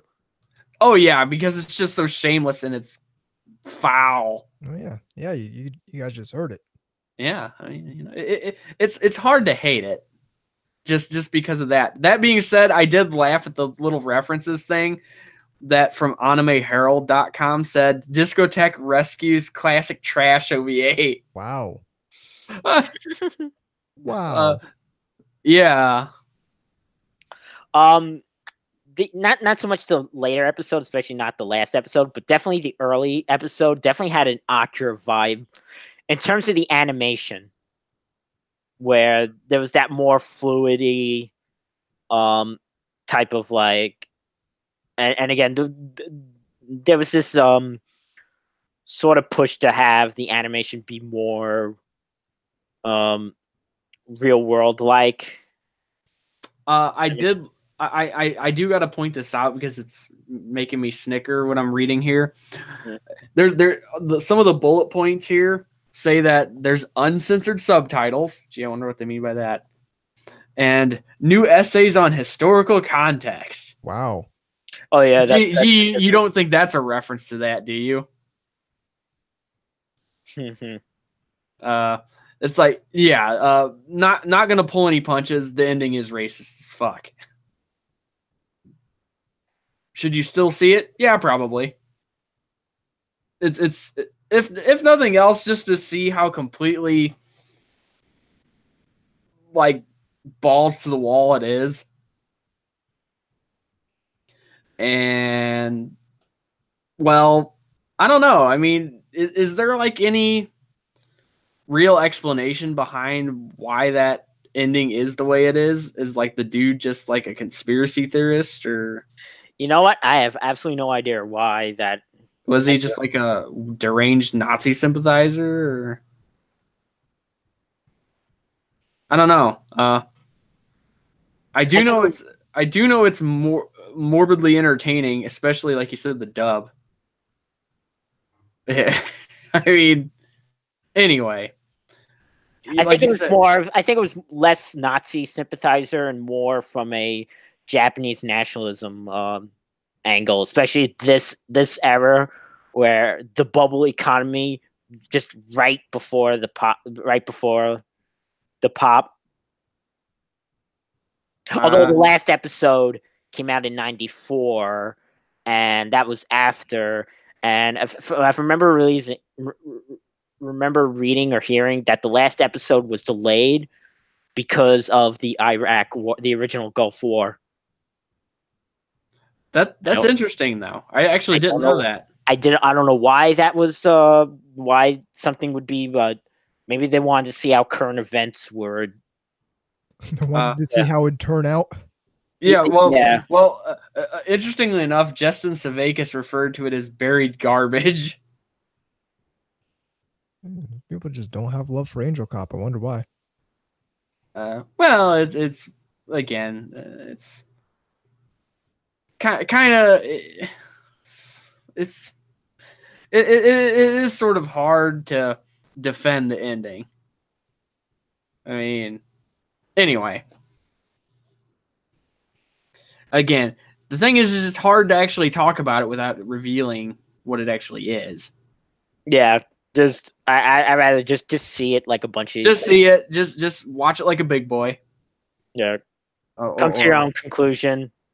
Yeah, write us in, complain to us, tell you we wasted your time by recommending. But you know what? I'm with you, K-Gods. I would really love to know what they were thinking, like with the, like.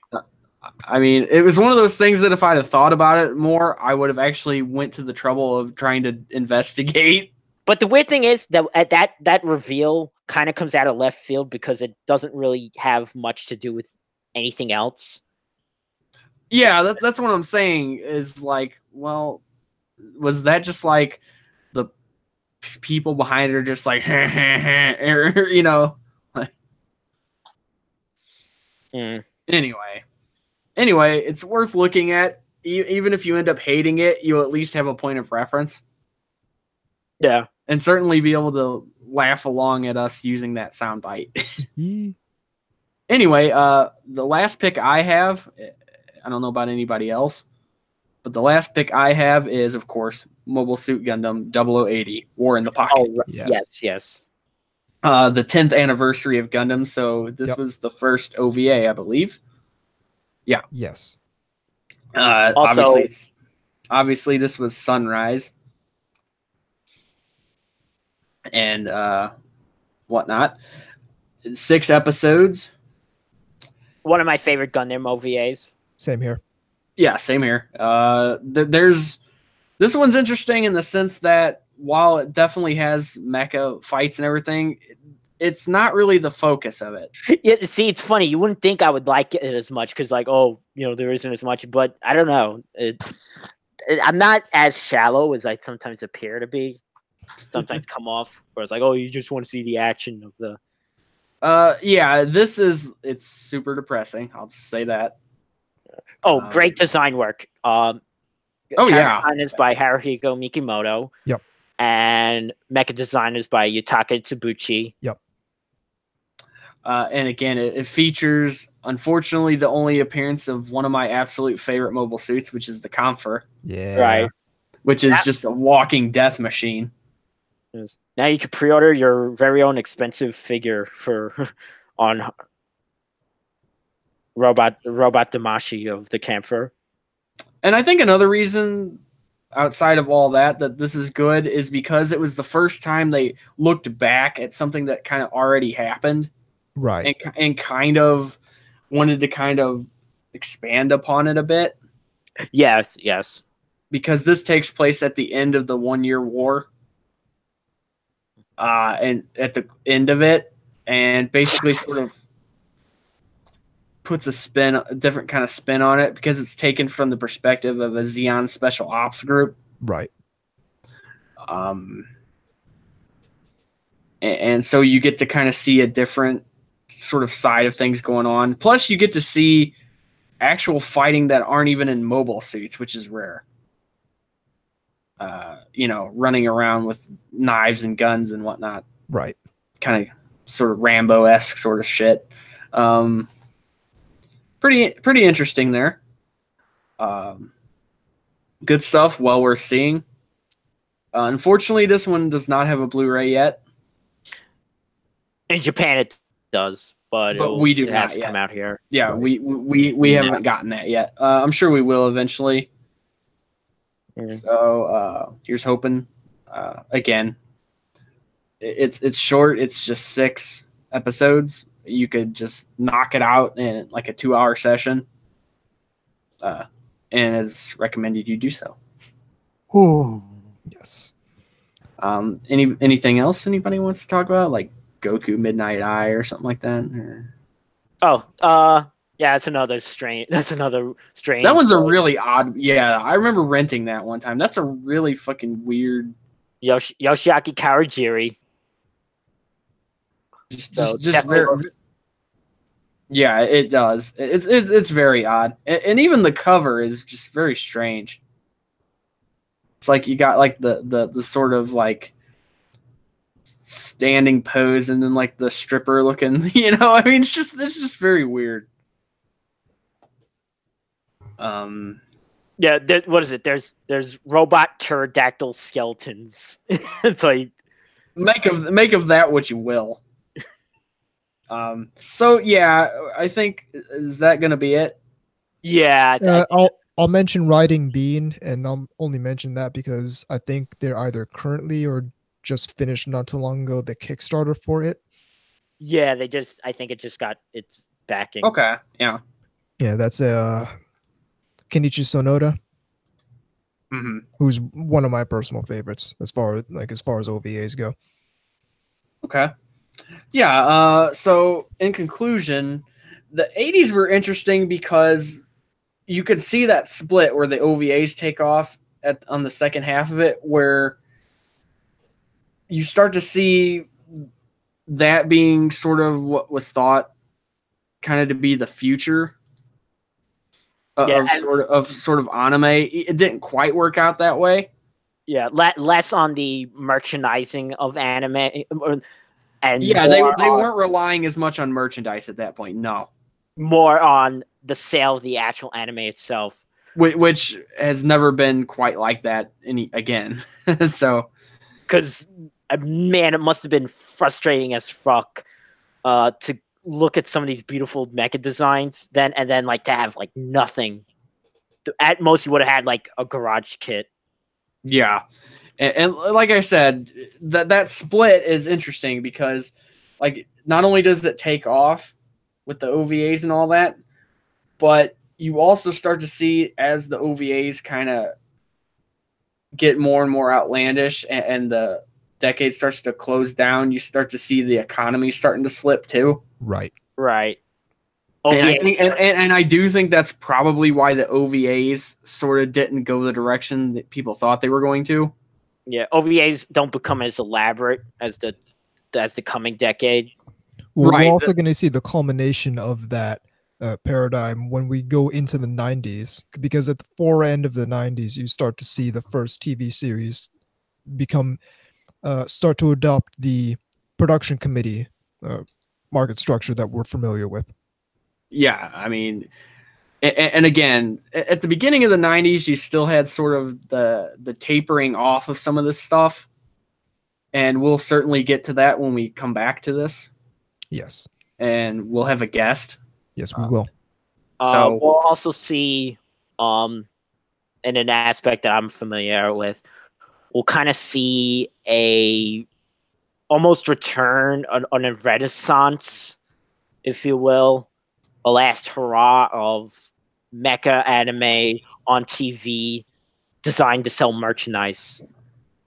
Yeah, because in the 90s, mecha anime was a lot more relegated to OVAs and whatnot. You didn't see nearly as much TV series. No, but I'm saying for TV anime, you actually do see a kind of resurgence of because during if you looked in the 80s, you saw less and less. Well, okay, I see what you mean. As the actual decade went on, there was less and less, but the 90s overall, there was a lot more magical girl kind of stuff starting to happen, and you'll understand what I mean when we get to that, because between the 80s and 90s, in the 90s you're going to see some very significant industry and market changes in anime. Mm-hmm. Some good, some are ones that people are still struggling with even now. Depending on what you like about anime. Or don't. That said, ladies and gentlemen, we are finally out of the 80s. Yes. I don't have an applause drop in, but I do have... Let's give us one of these. Mission successful. Yeah. So... that game won't be out until the 90s. Yes. And Mortal Kombat and Night Trap will scare the fuck out of parents worldwide. This game won't be out until the 90s either. You win. And also Sonic the Hedgehog will actually be good. It was always good, VZ.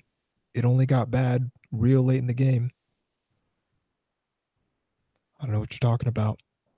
It's good. I'm staying the fuck out of that one. Listen, if you want to fight this battle, VZ, I'll fight this battle with you, but I don't think you want to fight this battle. Okay, is that the show? Because I believe that's the show. The email address is ntrradio@gmail.com. The website is ntrradio.net. VZ has a book. It's called The Big Book of Idols. You can find it at thebigbookofIdols.com. NTR Radio also has t-shirts. You can find those and more at yashike.moe/store. I sell anime figures. I do that at shinikiba.moe. I would like to say we will get the print versions of my book by this year. That will be happening this year. Okay. That has been affirmative. Everyone be patient. If you're waiting for the print versions, we will have those. It's going to happen. Awesome stuff. You can find a lot of the stuff I and other people write at yashike.moe. You can hit up the Geeky Panda because his stuff is good. And he got shot down. And yep, he got punked. You can see him get punked in the link that will be posted with the show notes. Hit the show up on iTunes. Give us a nice rating and a funny comment. You can hit all of us up on Twitter as well. At Anubis, at VCMK2, at Immortal_KGods, at NTR Radio. I'm Time Force Anubis. I'm KGods. And I'm VC Mark II. And even though Angel Cop gets mentioned, Fuck and piss! whenever we say it, this is NTR Radio.